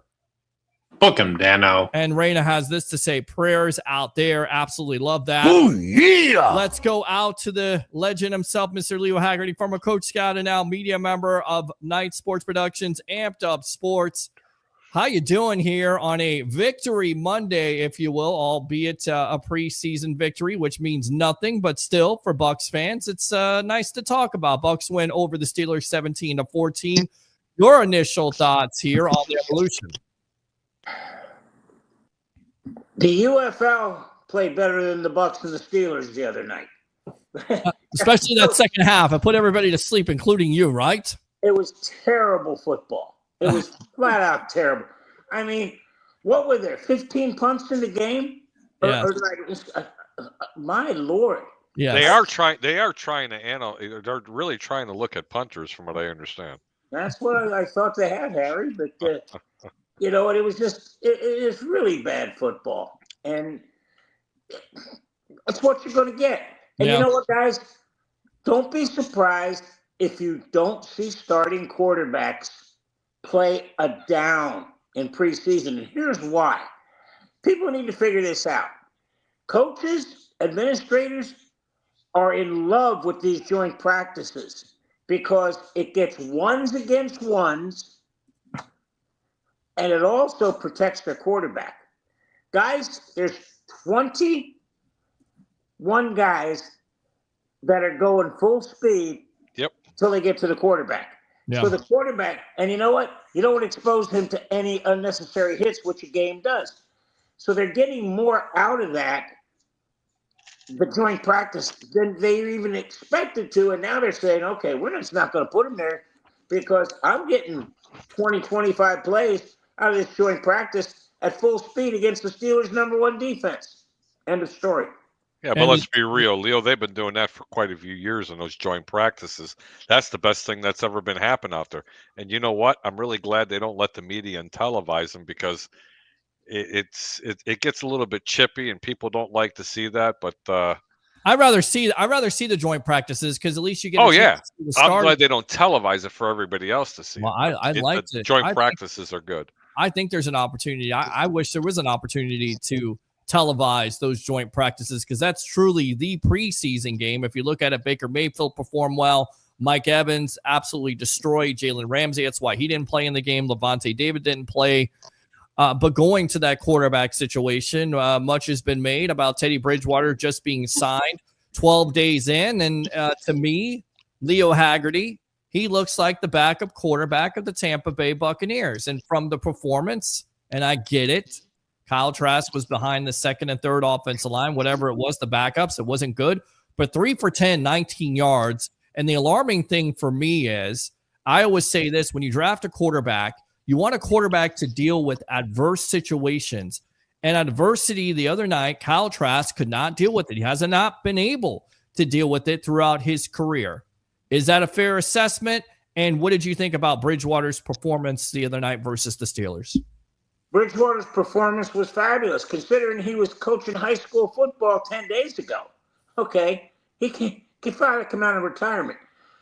Again, guys, too small of a database to determine who's where and why yet. Yep. That's just, let's let this thing play out. Because that's something that they're going to keep around. I wouldn't be surprised to see Trask as the backup and Bridgewater as the third, just that way until maybe Bridgewater gets comfortable, because I don't think you want your backup quarterback actually only been around for like 7 practices, unless he's really, knocking their socks off of what he's doing. And you know what he did the other night? Remember, this is the same guy when Minnesota came in and just carved up the Buccaneers on a 2-minute drive when everybody knew where he was going with the football, and they couldn't stop it. I think there's something to it. And I know Harry wants to comment on it, but he knows Josh Grizzard's system from Miami. He comes in. How does he look more comfortable than Kyle Trask? And I think even the first performance with Trask against the Titans, I thought Bridgewater was a lot better against the Steelers, which, by the way, that's a number 1 Steeler team. That's a pretty damn good defense. And for me, it comes down to not holding the ball, whether your wide receivers are getting open or not. What do we always talk about? Quarterbacks that fight the fight to live another day, right? They make decisive decisions. Throw the ball in the dirt. Throw the ball away. Trask doesn't do that. Bridgewater did that the other night. Harry, go ahead. Well, you know what? If Bridgewater had as much time, and I'm not sticking up. Stop. I'm not sticking up for Kyle Trask. Right. Just hear what I got to say, guys. Okay. The third play that he was in, he got blew up. It was 1-2 crush. It's not fair having an undrafted rookie going up against, as a guard, going up against a first-round draft pick that's just coming out, blew him up, and I mean, he put him into next week. Okay, again, not playing with the 1s, not playing with the 2s. But let me be really clear when I say this. Teddy Bridgewater is not the answer to back up, okay, Baker Mayfield. And it may not even be Kyle Trask. Why is that? Why is he not? Go ahead and expound on this. Why do you not think he is the answer? He's not as mobile, okay? He had a lot more time sitting back there. It's going to be a little bit different. If Teddy Bridgewater was sitting behind that line of scrimmage on that third play that Kyle Trask was at, he wasn't getting back up. Okay, I want you to do me a favor now. I want you to do me a favor. Go back to the tape, because there was pressure in his face from that left side, because that delivered the ball. Okay, yes. But Rondé Barber again, and shame on Rondé, and I know he's beloved. Everybody loves Rondé Barber. Yes, absolutely. He's played the game for so long. Okay, and he turns around and he says, Kyle's just got to throw that ball away. What are you talking about? He dropped back and turned around, and there he was. Where's he throwing the ball, Rondé?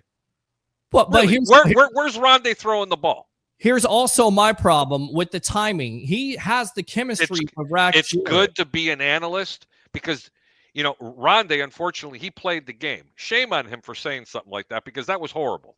That just took everybody out there that was a Kyle Trask fan and just made him jump on that bandwagon and say, the guy sucks. But then again, if you see it, you analyze it the whole 9 yards. Teddy played better. The end.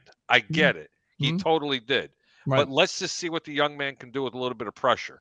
You got to have to do a little better than 19 yards, man. That sucks. Harry, that's pretty shitty. I'm going to back you up on this, because What does Ron Jaworski preach to us, Peter? You get color in the guy's face, right? he's got problems, and people got to understand. They all say, "Throw it away, throw it away." How? You can't throw it away when you're inside the tackles. Right. You can't. And you know what, Harry? How much did we see Caleb Williams last year? 1, 2, and he's getting hit. Right. And if it's coming up the middle, you can't do anything about it. Nope. So, I mean, it's not like if they're coming off the edge, you got something you can at least do. And remember what Tristan Wirtz told us, Peter? What did Brady say to me? Hey, 2 things. Don't let him come fast. Don't let him cross your face. Yeah. End of story. Harry, I agree with you wholeheartedly. If he's getting hit on the second step, there's nothing he can do with it. It was the second step. He's like this. He takes handoff like this. Right. And when he there he is. What are you gonna do? But Go you down. there's nothing to go down to. The guy's getting crushed. Go. Peter, Rondé Barber never should have made that comment. The end. He But never should have. But Barber's point was also that Trask holds the ball way too long. He doesn't process the defense. And then furthermore, he's throwing behind receivers that he should have more chemistry with because he has worked with them a larger amount of time. You have a point. But Rondé Barber started out as a wide receiver who couldn't catch the ball, and that's why he played defense. So when he's being critical like that, that's not a really good analogy. And I think both you guys are going to agree with that. Rondé Barber is a Hall of Famer, but he never should have made that comment about a quarterback in that position. I think what he's going off of what he's seen from Trask, because he's privy to those meetings. He's privy to be an insider for the Tampa Bay Buccaneers. He sees what we don't see with Kyle Trask, and he's just kind of relaying that message. And I think the message has already been relayed. That's the reason why you pick up Bridgewater in the first place. Now, a couple questions here. We'll get to this. How is McMillan doing? And, of course, Mike DeRoche says, what's the news on McMillan? How is he doing?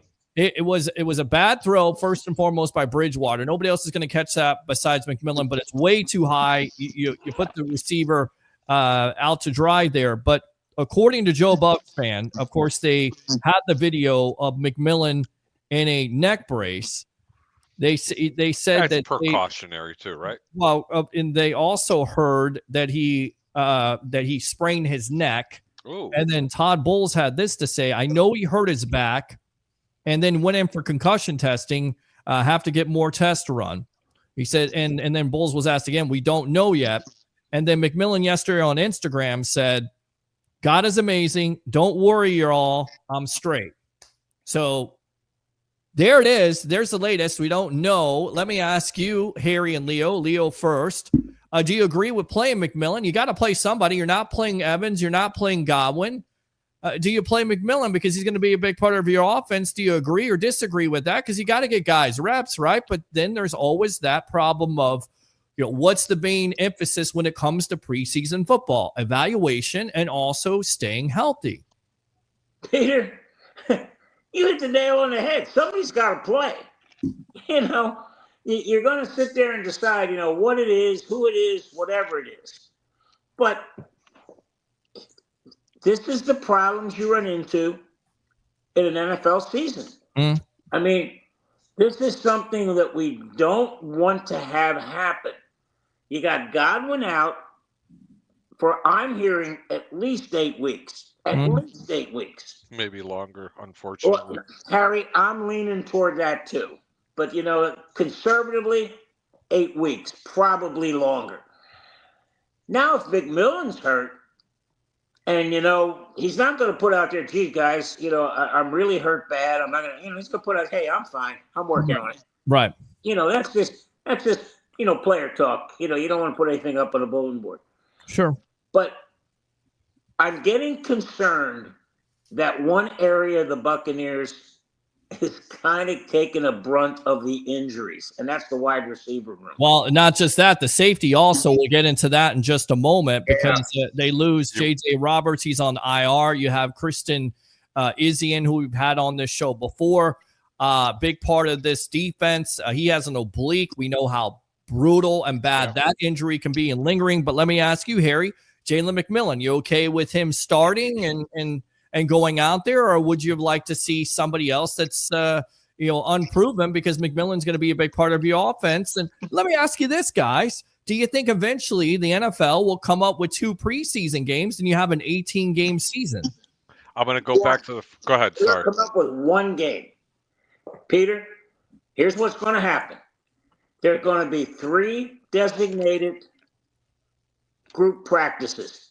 And here's what and I put this out yesterday. If the NFL doesn't see this, they're the dumbest people in the world. They need to group to 8 groups of 4 teams, of teams you don't play. And those will be the 3 teams that you have joint practices with.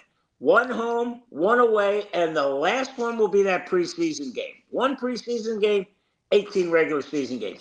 Preseason is going away like the Ottoman Empire. Trust me. You know what? And it's a good idea. I'm going to go ahead and answer that. By the way, consequently, Leo was around for the Ottoman. Yes, I was. I remember the sheep. I'm gonna go back. All right, King Tut. I'm gonna go back to what Leo was just talking about, and then I'm gonna address the question that you asked me. If they do that, Leo, and they end up going to 1 game, which I think you're correct, and they do go to an 18-game format, they need to expand the rosters. Not only the opening rosters, but the reserves. That has to be done. You're going to need more football players. Now, you asked me about McMillan. You got to play somebody, Pete. Okay, ladies and gentlemen, you guys have to play somebody. But then again, he's not a WR1, 2, or 3. He's possibly even a 4th wide receiver on this team. Okay, he's a valuable team member, but in reality, he is a 4th wide receiver, and he should be playing with the 2nd string right now. Again, he's not an opening day starter. He's on the football team, but you're not lining him up on a 2 wide receiver set. Harry, sometimes not even on a 3.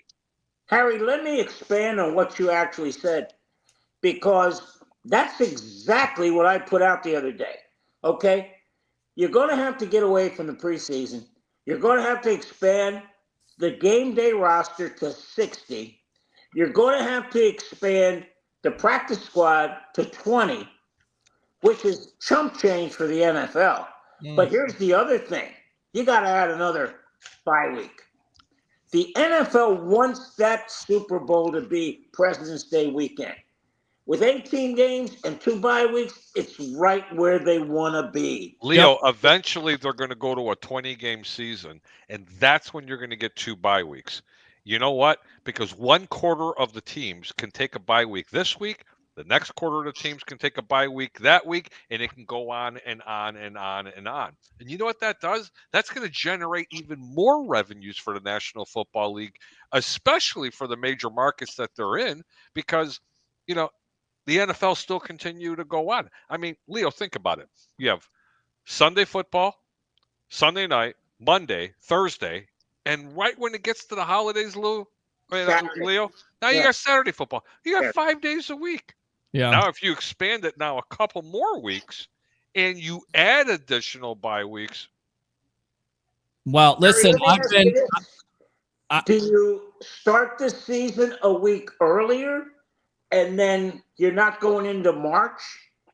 I think you do. I think you pick the season up a week and start it that first weekend in September, not the 2nd. Well, I would say this. I've always been on record to say I believe the idea for the NFL eventually is to have a Super Bowl Saturday night so everybody can rest on Sunday. I think that would be that's the way to go. If you're going to do something, if you're going to expand the season and make it longer, that's what you do. That's how you make it happen. Because as I said, it's always hard to go back to work on that Monday. And I believe you're talking about President's Day there. So that would expand it right there for the Super Bowl. Good point, Pete. But going back to what Leo was asking, yeah, do you start it a week early or 2 weeks early or 3 weeks early, or why you not run the season later? No, because then it's not fair, because it's a little easier to play in the cold than it is to play in the heat. Or let me explain this. Let me be really clear when I say this. It's a lot safer for the NFL player to have to play in the cold rather than be in the heat, because you can get yourself warm. You can't get cooler in 100+ degree weather playing down here in Tampa, Jacksonville, or even Miami. So yeah, I could see them starting about the same time, maybe 1 week earlier. Leo, 1 week, maybe right. 1 week earlier. But playing in the winter, getting, in teams that don't have domes like Chicago or, Philadelphia or That's home field advantage. Giants. That's the reason why you win your games. That's the reason why you win your division. And that's why a lot of these teams, Pete, are not playing at home late in December unless they're going into the playoffs. Wow. Then you have to go into as a home field advantage. But the NFL has done a really good job the past, I don't know, say 15 years with the way they've been doing their scheduling. I don't like the way they've implemented the bye weeks or certain teams that start off 3 games on the road and they finish on the road 3 games. I mean, that's pretty crappy. I mean, I guess we were talking about that, but they can figure it out. I'm all for adding additional games in the National Football League, but they have to expand the rosters and they have to expand the practice squad. No ifs, ands, or buts. Let me change gears for a second on this. Has anybody heard the proposal made by the Big Ten commissioner for the college football playoff? Yes, 24 teams. And I say, why not? Because we always have this argument, like, who are the best 4 teams? Who are the best 6 teams? People would go back last year and say, well, those at-large teams, they didn't deserve to be there. They got their doors blown off. But I always say there's something magical, right, about March Madness. There's a reason why we watch it, because it's the unexpected. It's the Cinderella. You don't have that in college football. No, you don't. Why not implement that? Take something that works in college basketball, NCAA. Because it makes sense, Pete. Well, and then also that's the truth, doesn't it? Because it makes sense. It makes dollars and cents, and then there's always going to be the argument that somebody didn't get in or not in, but 24 teams, that would be amazing. Although professional sports are too scared to do it, Peter, because they don't like to make changes. Because in general, right, people don't like change. Correct. And that's the issue. Even though it makes sense, people just don't like change. Because I love the idea of expanding, the amount of games that they're going to play. But again, if they do expand or if they do add a game or 2, now you can add another playoff game. Right. You can. And on top of it, with adding teams, again, it adds some suspense. But the conference championships don't matter. So that's the downside of it. If you win your conference, it doesn't matter. So why play the conference games? Why not play out of conference, right, Leo? I mean, I think that's where interesting. It comes back to. That's what a lot of people are talking about here, Leo Haggerty, right? The biggest problem and the biggest difference between college basketball and college football is scheduling. The basketball teams leave an X amount of games unscheduled for the following year. Football is scheduled out almost to 2030 at all the major schools. It's just, that's the way the game is played. The biggest problem I see, guys, is you cannot even talk about going to something like that without paying players. That's just, Well, they're already doing that. I mean, no, Peter. Now you got to pay them. Forget NIL. If you're going to 24, think about this now. You got 12 regular seasons games. You got a 13th game for some of these teams. Then you're going to have 24. That's going to cut to 12. That's going to cut to 6. I mean, look at what's happening there. You're talking about kids playing a 19-game schedule for free?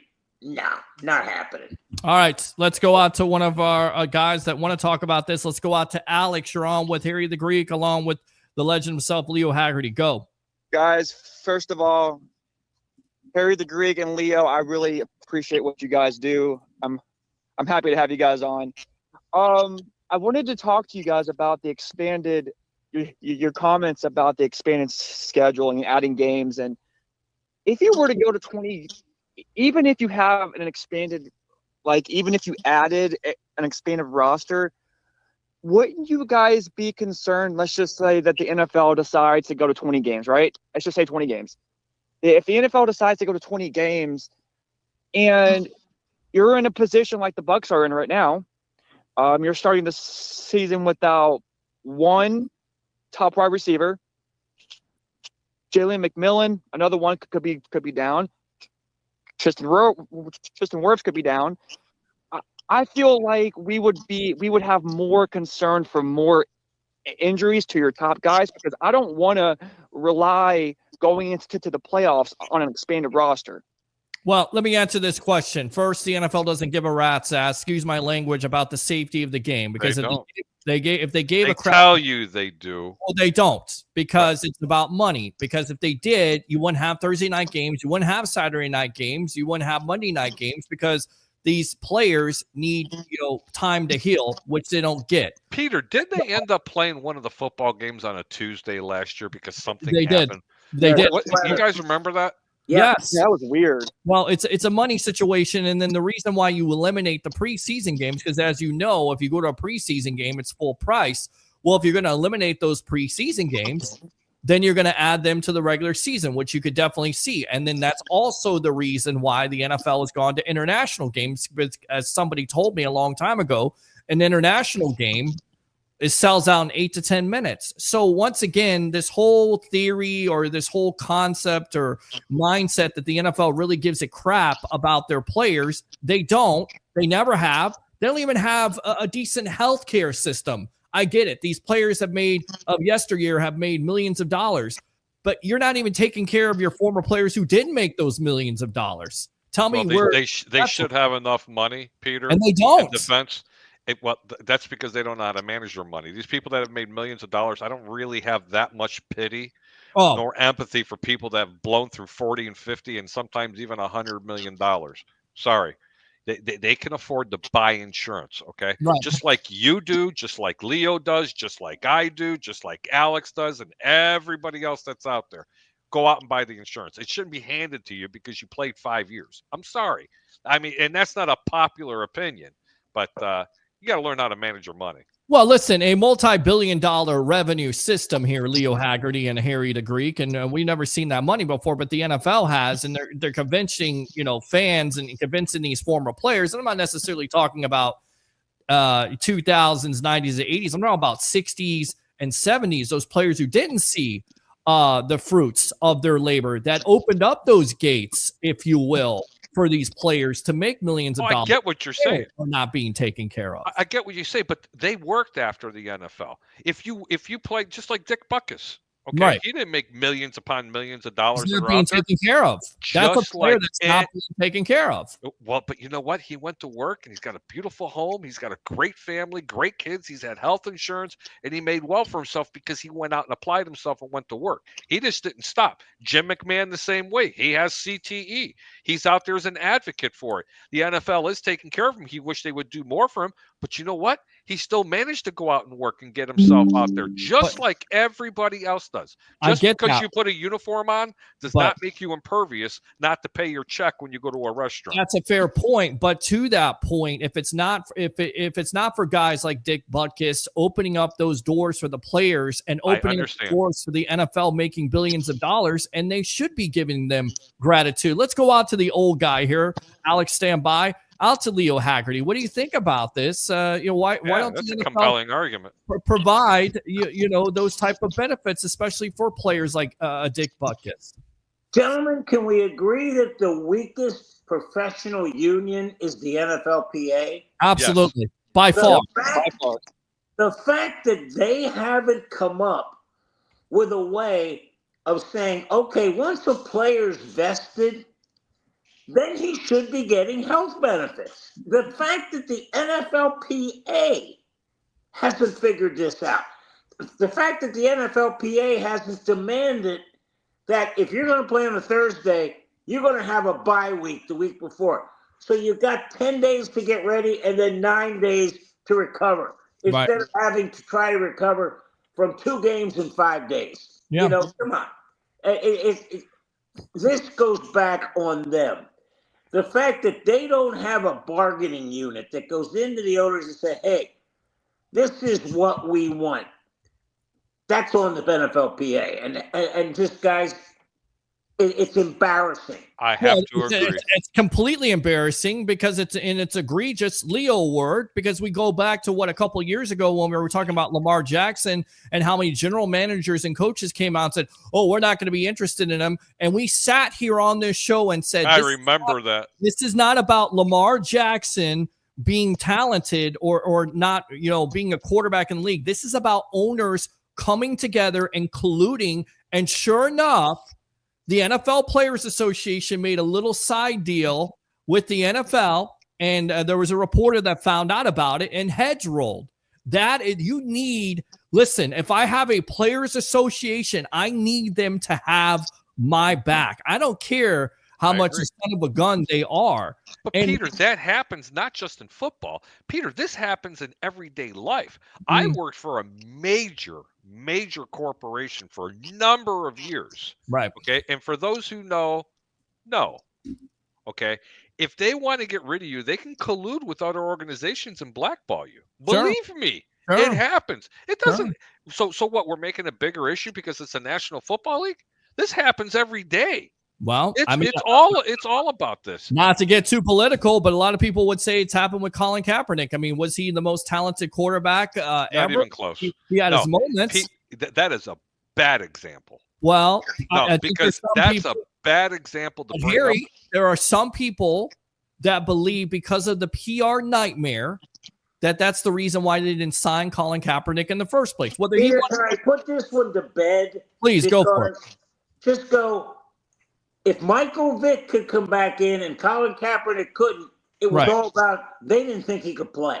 Right. Because if you can play, they don't care what you've done on the other side. They don't care what your skin color is. You can go feed dogs, other dogs, right? I don't think Michael Vick, Peter. But there is a difference between Michael Vick and Colin Kaepernick. Michael Vick could still run 4.29 and throw the ball 75 yards. Kaepernick couldn't. He couldn't read a defense anymore. The bottom line is he stunk in the last year and a half that he played. That's why the man's not working. But this is the problem. This is a great conversation here, Alex. Appreciate the call. As always, we'll have to get back to you. It's a great conversation, but what it does is that report coming out about Lamar Jackson, now people say, well, let's open up Pandora's box. Maybe they did collude against Colin Kaepernick. I don't think they did, but I do think that the NFL and owners, they will keep you if you're talented enough. But once you become a distraction and a disturbance and you're not talented, then, of course, they will be rid with you. Ask Antonio Brown. Peter, I'm going to give you your flowers when you talked about Colin Kaepernick, because I sat right here going, you know what? I wouldn't pay him that kind of money. Right. I wouldn't pay it. Peter, I'm going to give you your flowers. You said the guy was worth every damn penny there was, and you're absolutely correct. He has arguably been the best quarterback statistically. That's right. Yes. Statistically, since he's gotten that contract. But you know what? On the flip side of coin, if this was a different type of quarterback, and I'm not getting political or racial, we wouldn't even be having this conversation. Okay? It has to be equal. I don't care about the color of your skin. Right. It has to be equal. If you're talented, get paid. And if there's collusion, unfortunately, it happens everywhere. 3 words. Can he play? Yep. Bottom line. It wasn't about Lamar Jackson, but the whole deal was Lamar Jackson. The whole thing was, well, he couldn't stay healthy, so he's not worth the money. Now he is. How about this? That's not what it was about, because the man already won an MVP before this whole conversation came out. What it was about is they did not want guaranteed money like those idiots in Cleveland provided Deshaun Watson. They didn't want another contract like that. They didn't want to open up Pandora's box. Let's go. Here's the last thing, okay? Yes. Lamar Jackson had a better year statistically, okay, in my opinion, and played better football than Josh Allen did. Correct. I don't know how the hell he won MVP over Lamar Jackson. I'm still befuddled over. Perception. Okay, but to the comment out there, realtor David Zusman, I think is David his name. Zusman. Yes, David Zusman. He says they definitely colluded to deny Kaepernick. You know what? You're probably correct. But if you weren't a friggin' goofball to go kneel on a sideline to go make a statement for something that had nothing to do with you, nothing. Nothing. That was not the place to do it. And I will still stand on a platform and scream from a soapbox. Political, not political.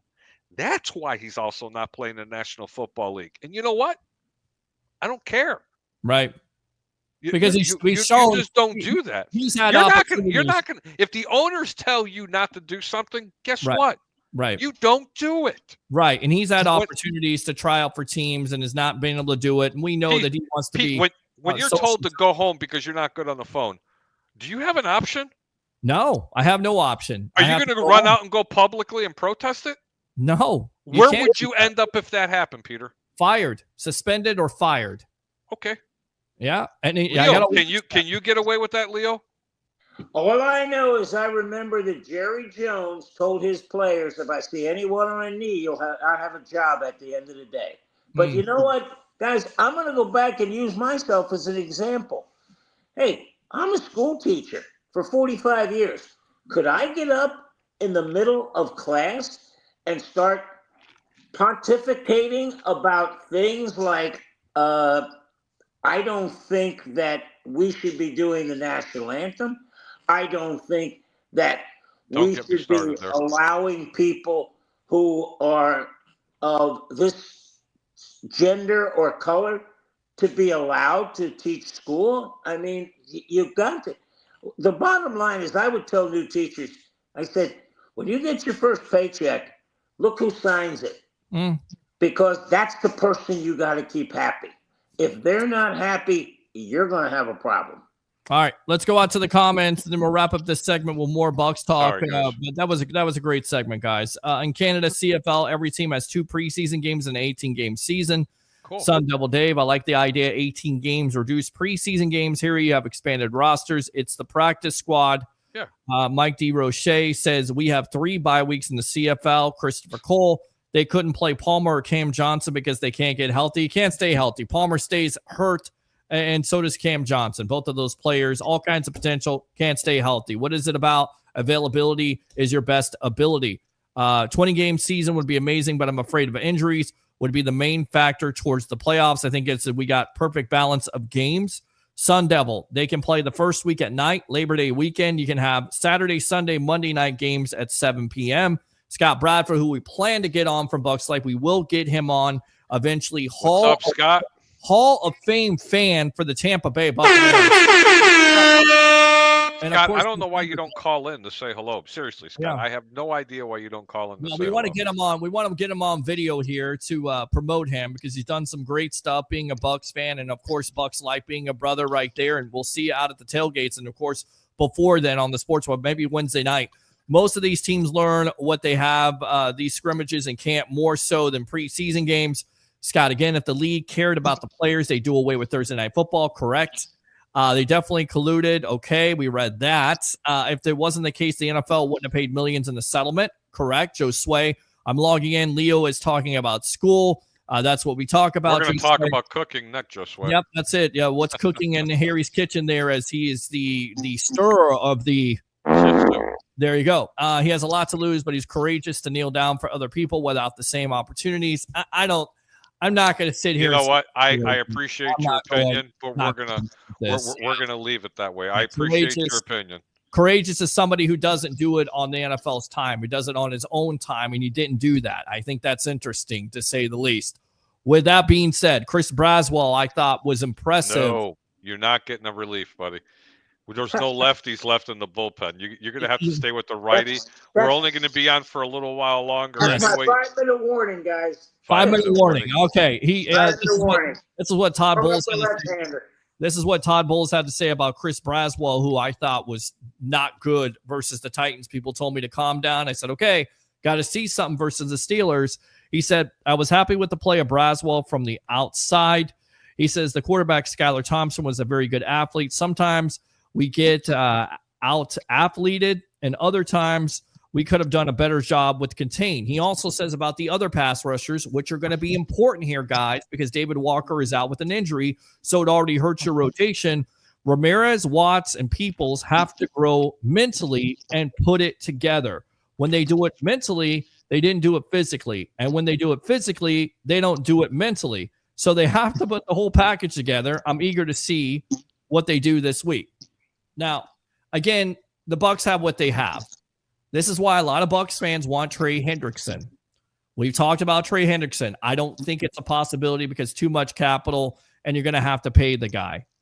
But you have to get something from these other guys, especially a Braswell. Let me ask you, Leo, what did you see from Braswell? We saw a hop step. We saw a bull rush. We saw the athleticism. This is the reason why you draft him in the second round out of Alabama.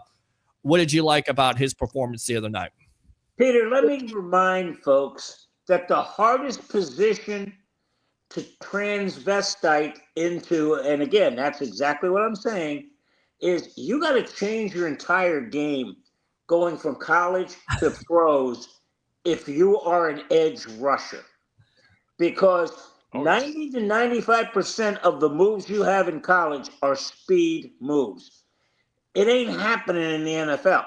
You got to start to figure out how to use a rip technique. You got to figure out how to use a bull rush. You got to swim. You got to do all these different things. And you don't see it on tape. So this first year of Braswell was basically a learning year. Okay, I got to figure out how to rip. I got to figure out how to swim. I got to figure out how to spin. Yeah. Let me get that down. Preach on. Let's see what he can come up with now. And it may take another year, Peter. Yeah. Because let's be honest, Hassan Reddick is the guy you want to have starting on the edge. Because he is hungry. He is hungry. Hassan's going to be really good this year for this team. I think he is too. Well, we saw him play some zone. Let me ask you, Leo, and then we get out to you, Harry. Is Todd Bowles' defense the equivalent of John Gruden's offense in that you should scale it down for a rookie to simplify it? It's not about your offense. It's about making it work with the player. Do you think Todd Bowles' defense, especially on a young player like a Braswell, is too complicated? Like you ask him to do too much.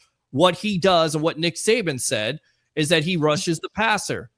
Instead of rushing the passer for this team, he's playing zone. He's doing all these other things. Do you think that Todd Bowles should scale down the defense, if you will, and simplify it to make it easier for a young player like a Braswell? Are you asking me or Leo first? Leo. Peter, let's be honest here. When you're in college, you got to go to class. You got to do this. You got to do that. When you're an NFL player, you've got 24 hours to digest what's going on. Yeah. I mean, let's be real here. Get in the playbook. Figure out what's going on. Yeah. You've got time. You got to spend time.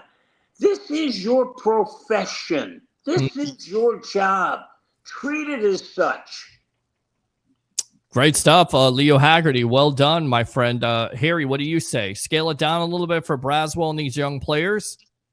Absolutely not. You got to read and you have to react and you have to stay in your lane and you have to be disciplined.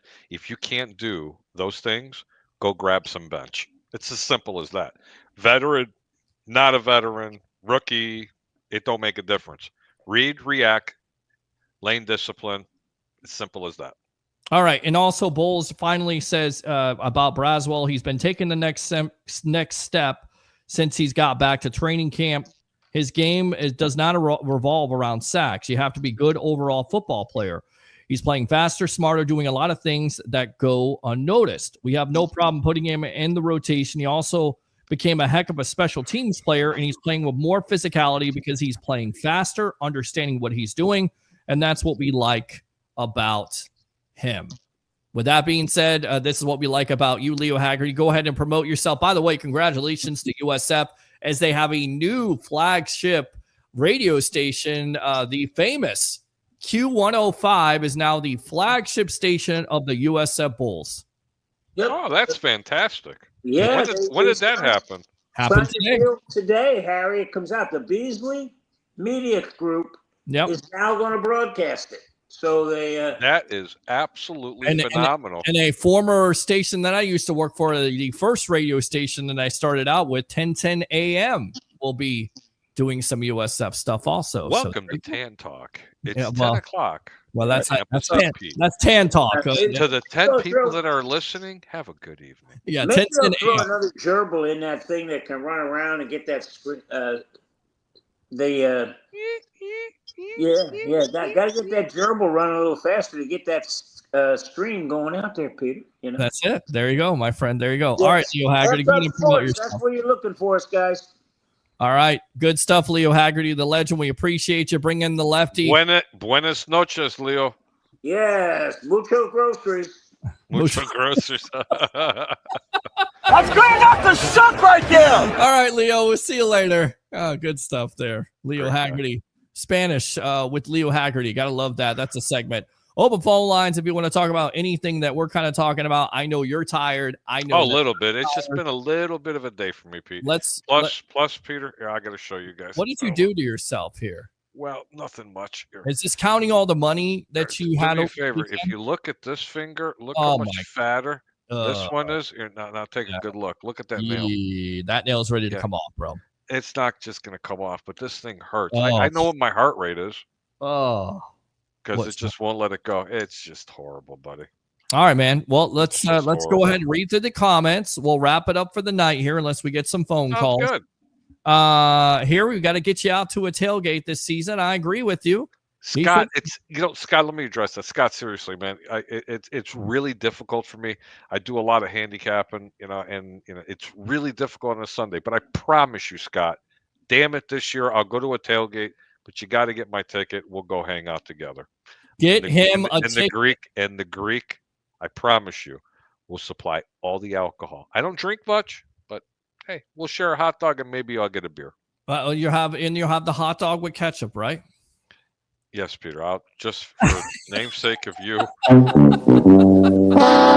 We ain't having no hot dogs that day because Lord, you have barbecue. Please forgive me. Oh. For Peter knows not what he does to a Chicago dog. Listen, man. Listen, I love the Chicago dog. I've had it. We got to go to Portillo's here eventually, my friend. It's calling my name. You know what? Portillo's does make a good hot dog. They really do. And they got good food. You know what's really good to put, Peter, over at Portillo's? You're going to absolutely go crazy of. There's two things. They make a cheeseburger that's charbroiled. It's unbelievable. And, bro, you ready? Their desserts there, their milkshakes are unbelievable, but they have this chocolate cake that is so delicate and succulent. It is the best chocolate cake you've ever had in your life. I love it.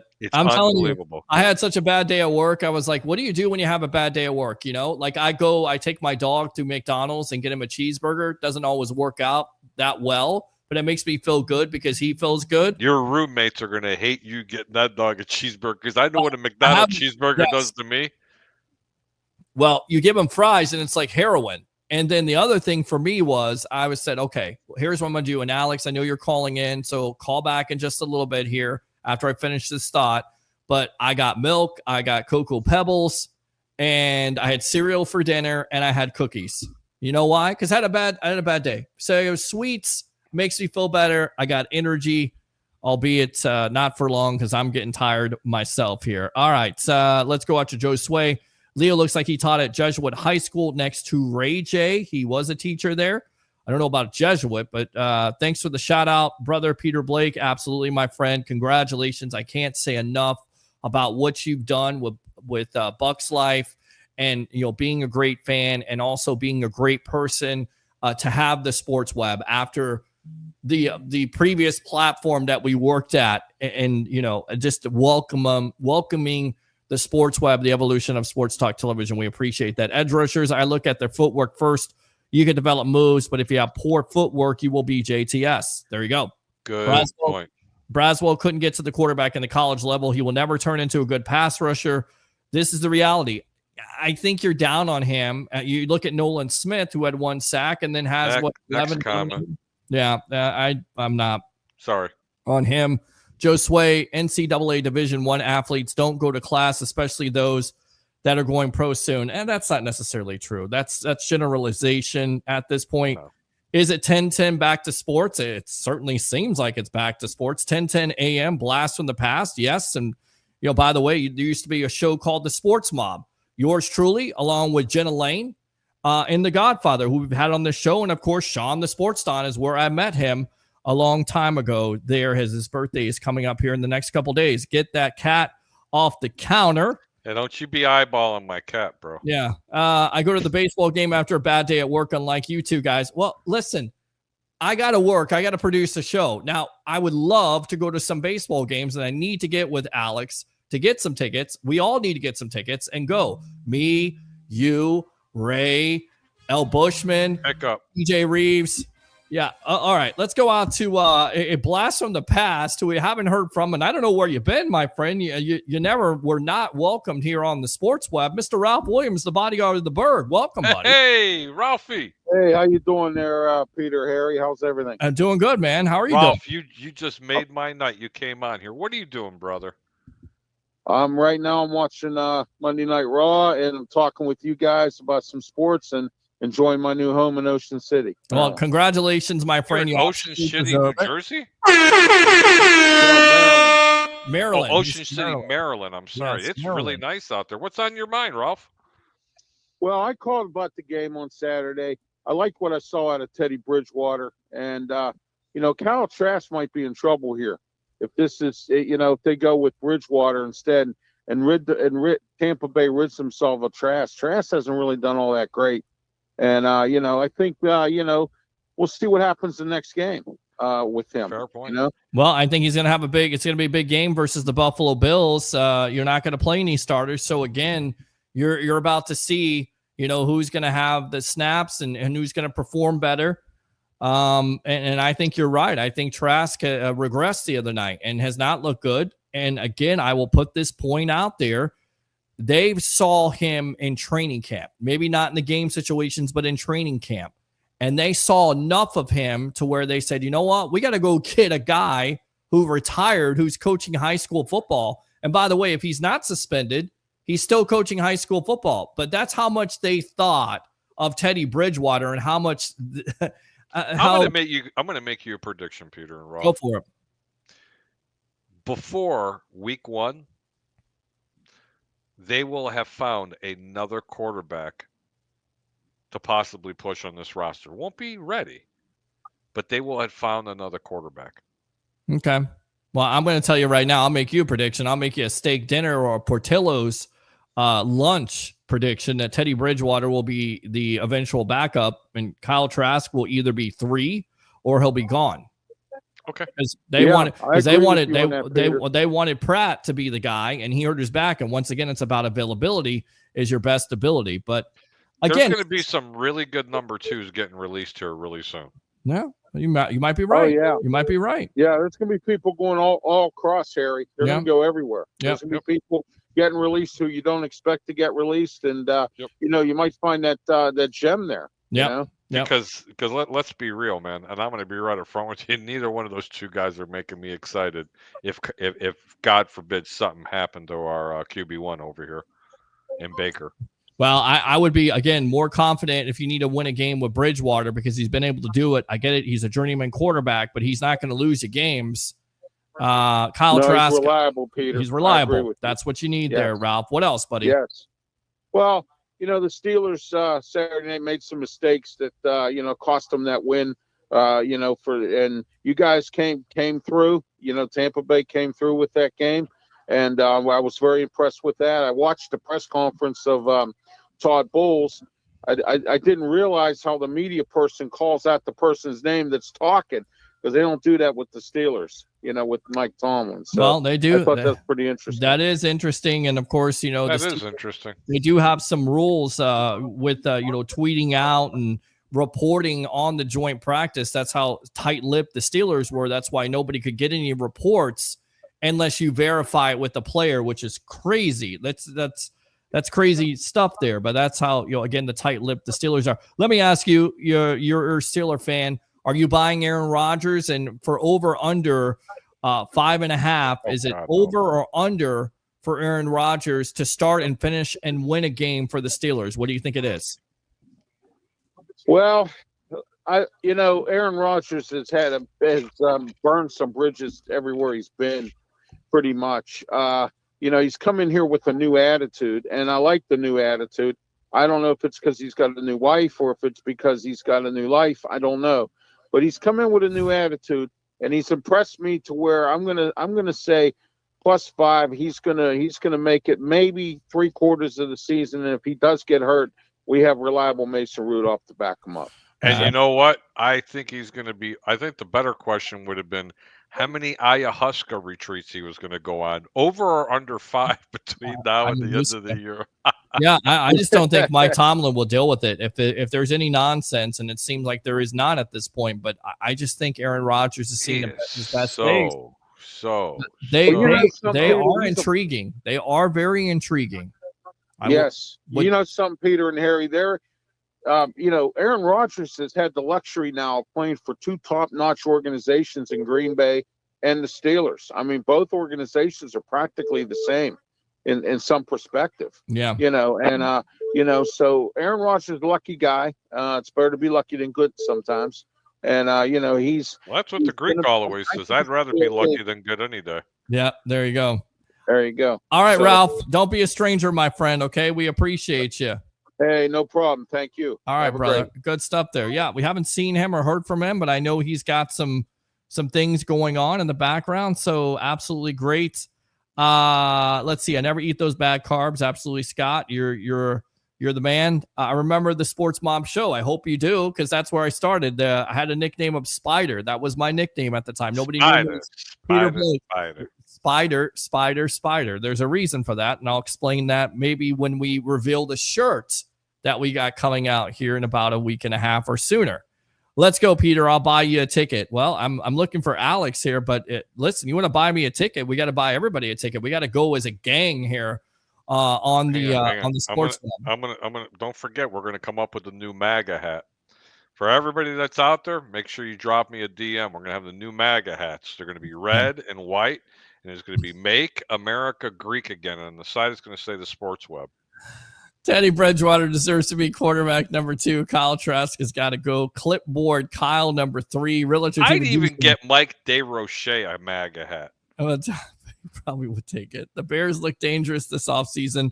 Let me go out. Alex is calling in, so this is who I need to get. This is who last call, because we got to bounce. Last call. Got one more call from Sun Devil Dave, but because call back in, but we got Alex first. Alex, we need to work on getting everybody here tickets for the Sports Web to make it a Sports Web thing. What do you want, the Rays or the Bucs? Rays. We want Rays. We haven't been to a Rays game. I haven't been to a Rays game all year long. You know what? You know what? Something incredible, and shame on me. As many tickets as I've given out, I have not been to one all year long. Are you serious? I am dead serious. I travel for a living now, so I'm a man on the road, bro. You have not been to a Rays game? I have not been to a Rays game all year. I have not stepped foot in ever in my life.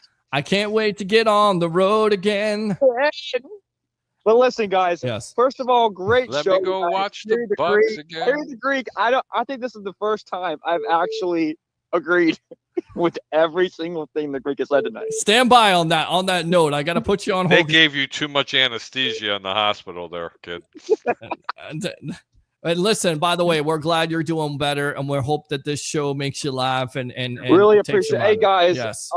Listen, that is one thing that's awesome about this show and what you guys do is, that's something I got to rewatch Wednesday night's show. I was in there, so really appreciate what you guys do. You guys do great work. Thank you. Big fan of you guys. But listen, I wanted to add on to something from earlier. Okay. The reason why I was talking about the 18 weeks or the 20 weeks. The problem is just that, don't you guys have just a little concern about injuries to your top guys and stuff? Well, I think it's gonna happen anywhere it goes. It's damned if you do, damned if you don't. We've seen more injuries happen in the NFL. Why? Because they're cutting down the practice time, because you don't have the reps like you used to.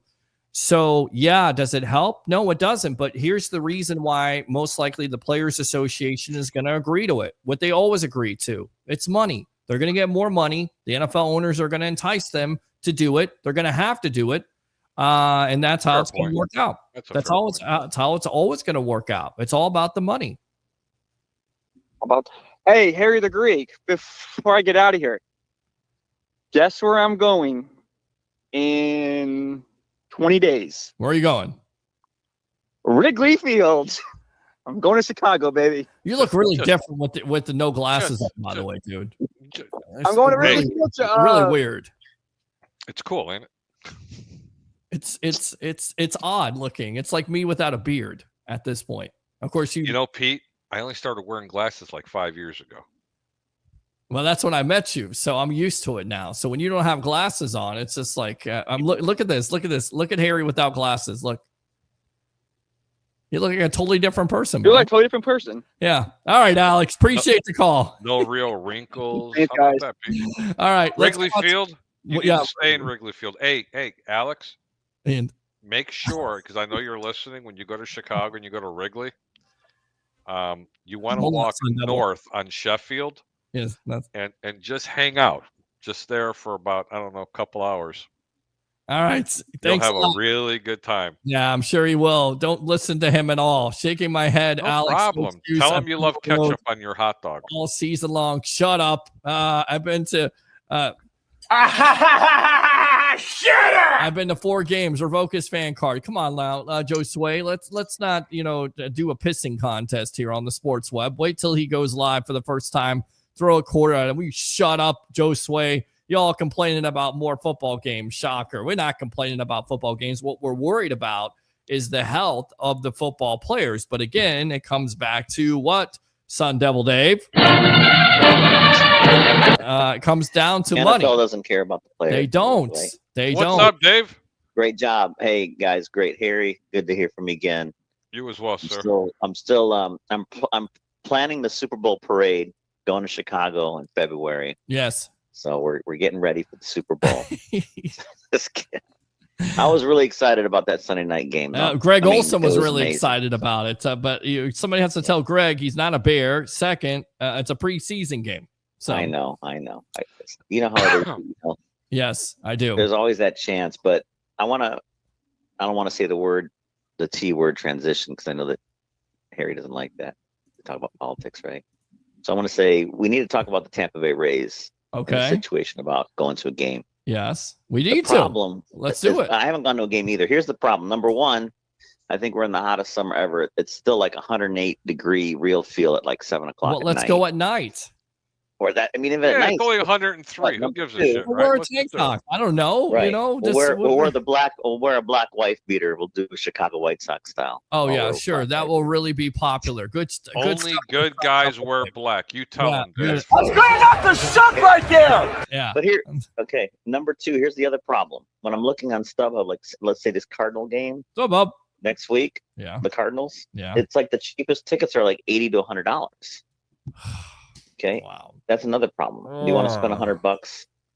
Even though, let's see, the I want Guardians free are here on tickets. September 5th. I got a What- guy named Alex who's got free tickets. I want some free tickets, Okay, Alex. and Alex can hook us up, because if you go and buy these things, even the Guardians game, it's $103, $80, Yeah, Guardians $85. they It's suck. crazy. They absolutely Yeah, I'm suck. just saying. I got a it's- friend that can get us all into the game. Go to the press box or go Yeah. to the owner's box. Really? The owner's box? Come on. Yeah, man. go hang out with Stu. Let's do it.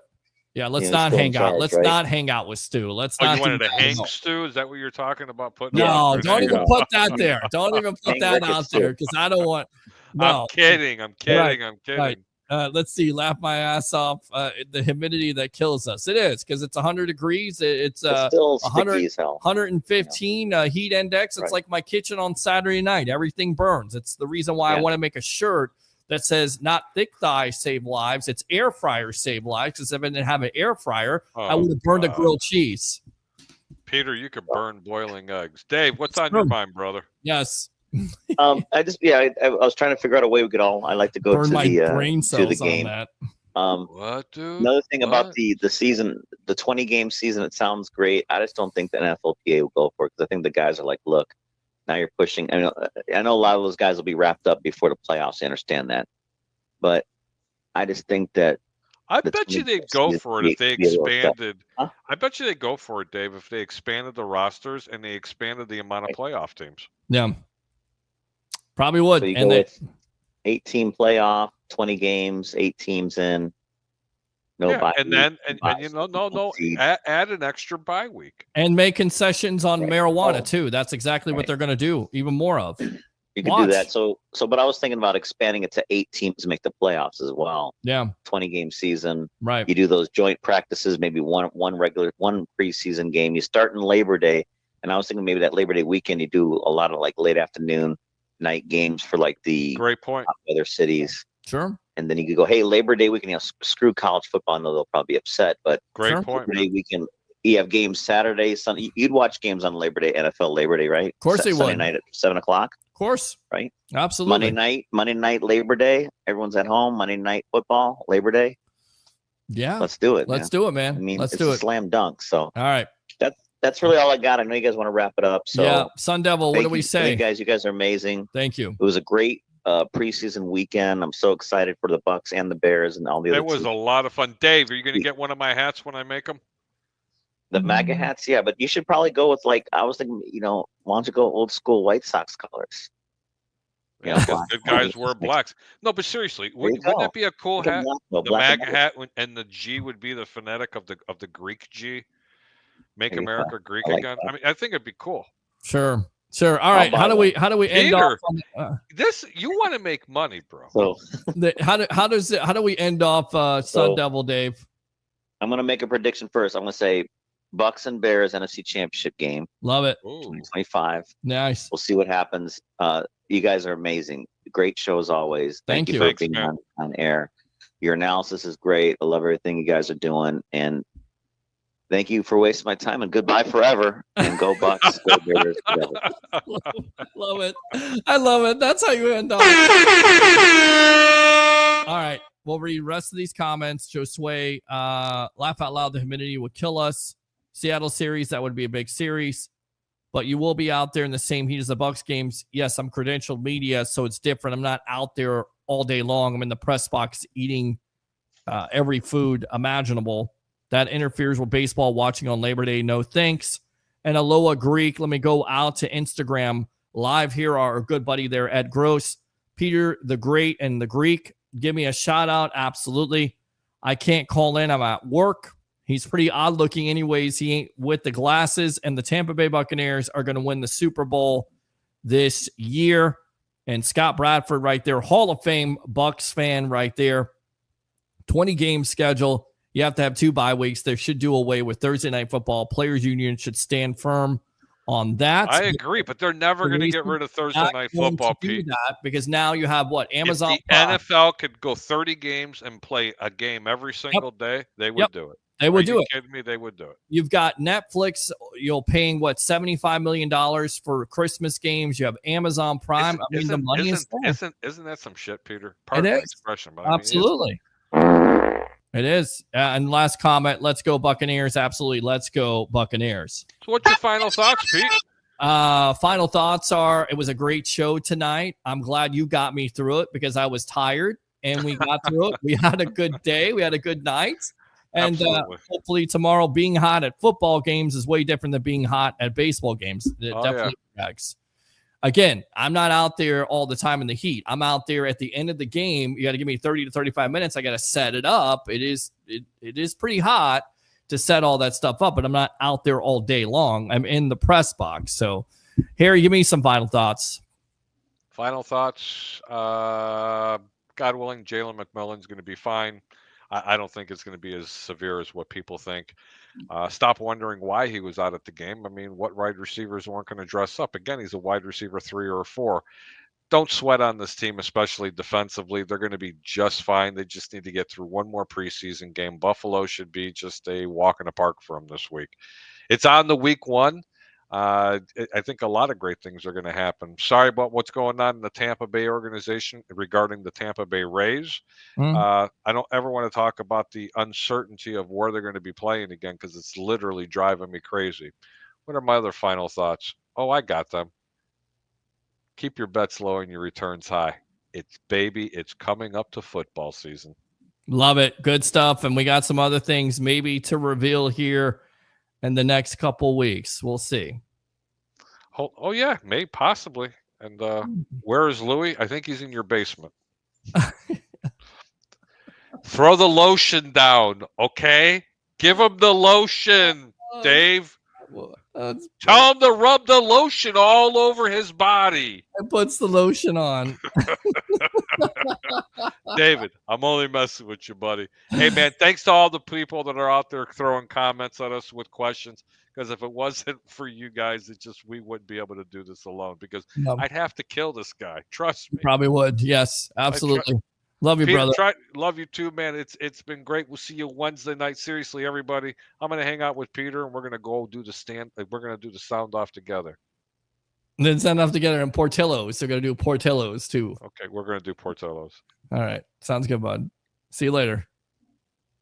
Oh, or are we going to do the sound off? Oh, okay. Let's do it then. Thanks a lot to all the guests tonight. Of course, Mr. Harry, the Greek professional handicapper extraordinaire. Of course, you had the legend himself, Mr. Leo Haggerty, former Coach Scout and now media member of Night Sports Productions, L. Bushman of the Rays Rewind podcast. The Bush. We forgot about the Bush. Yes.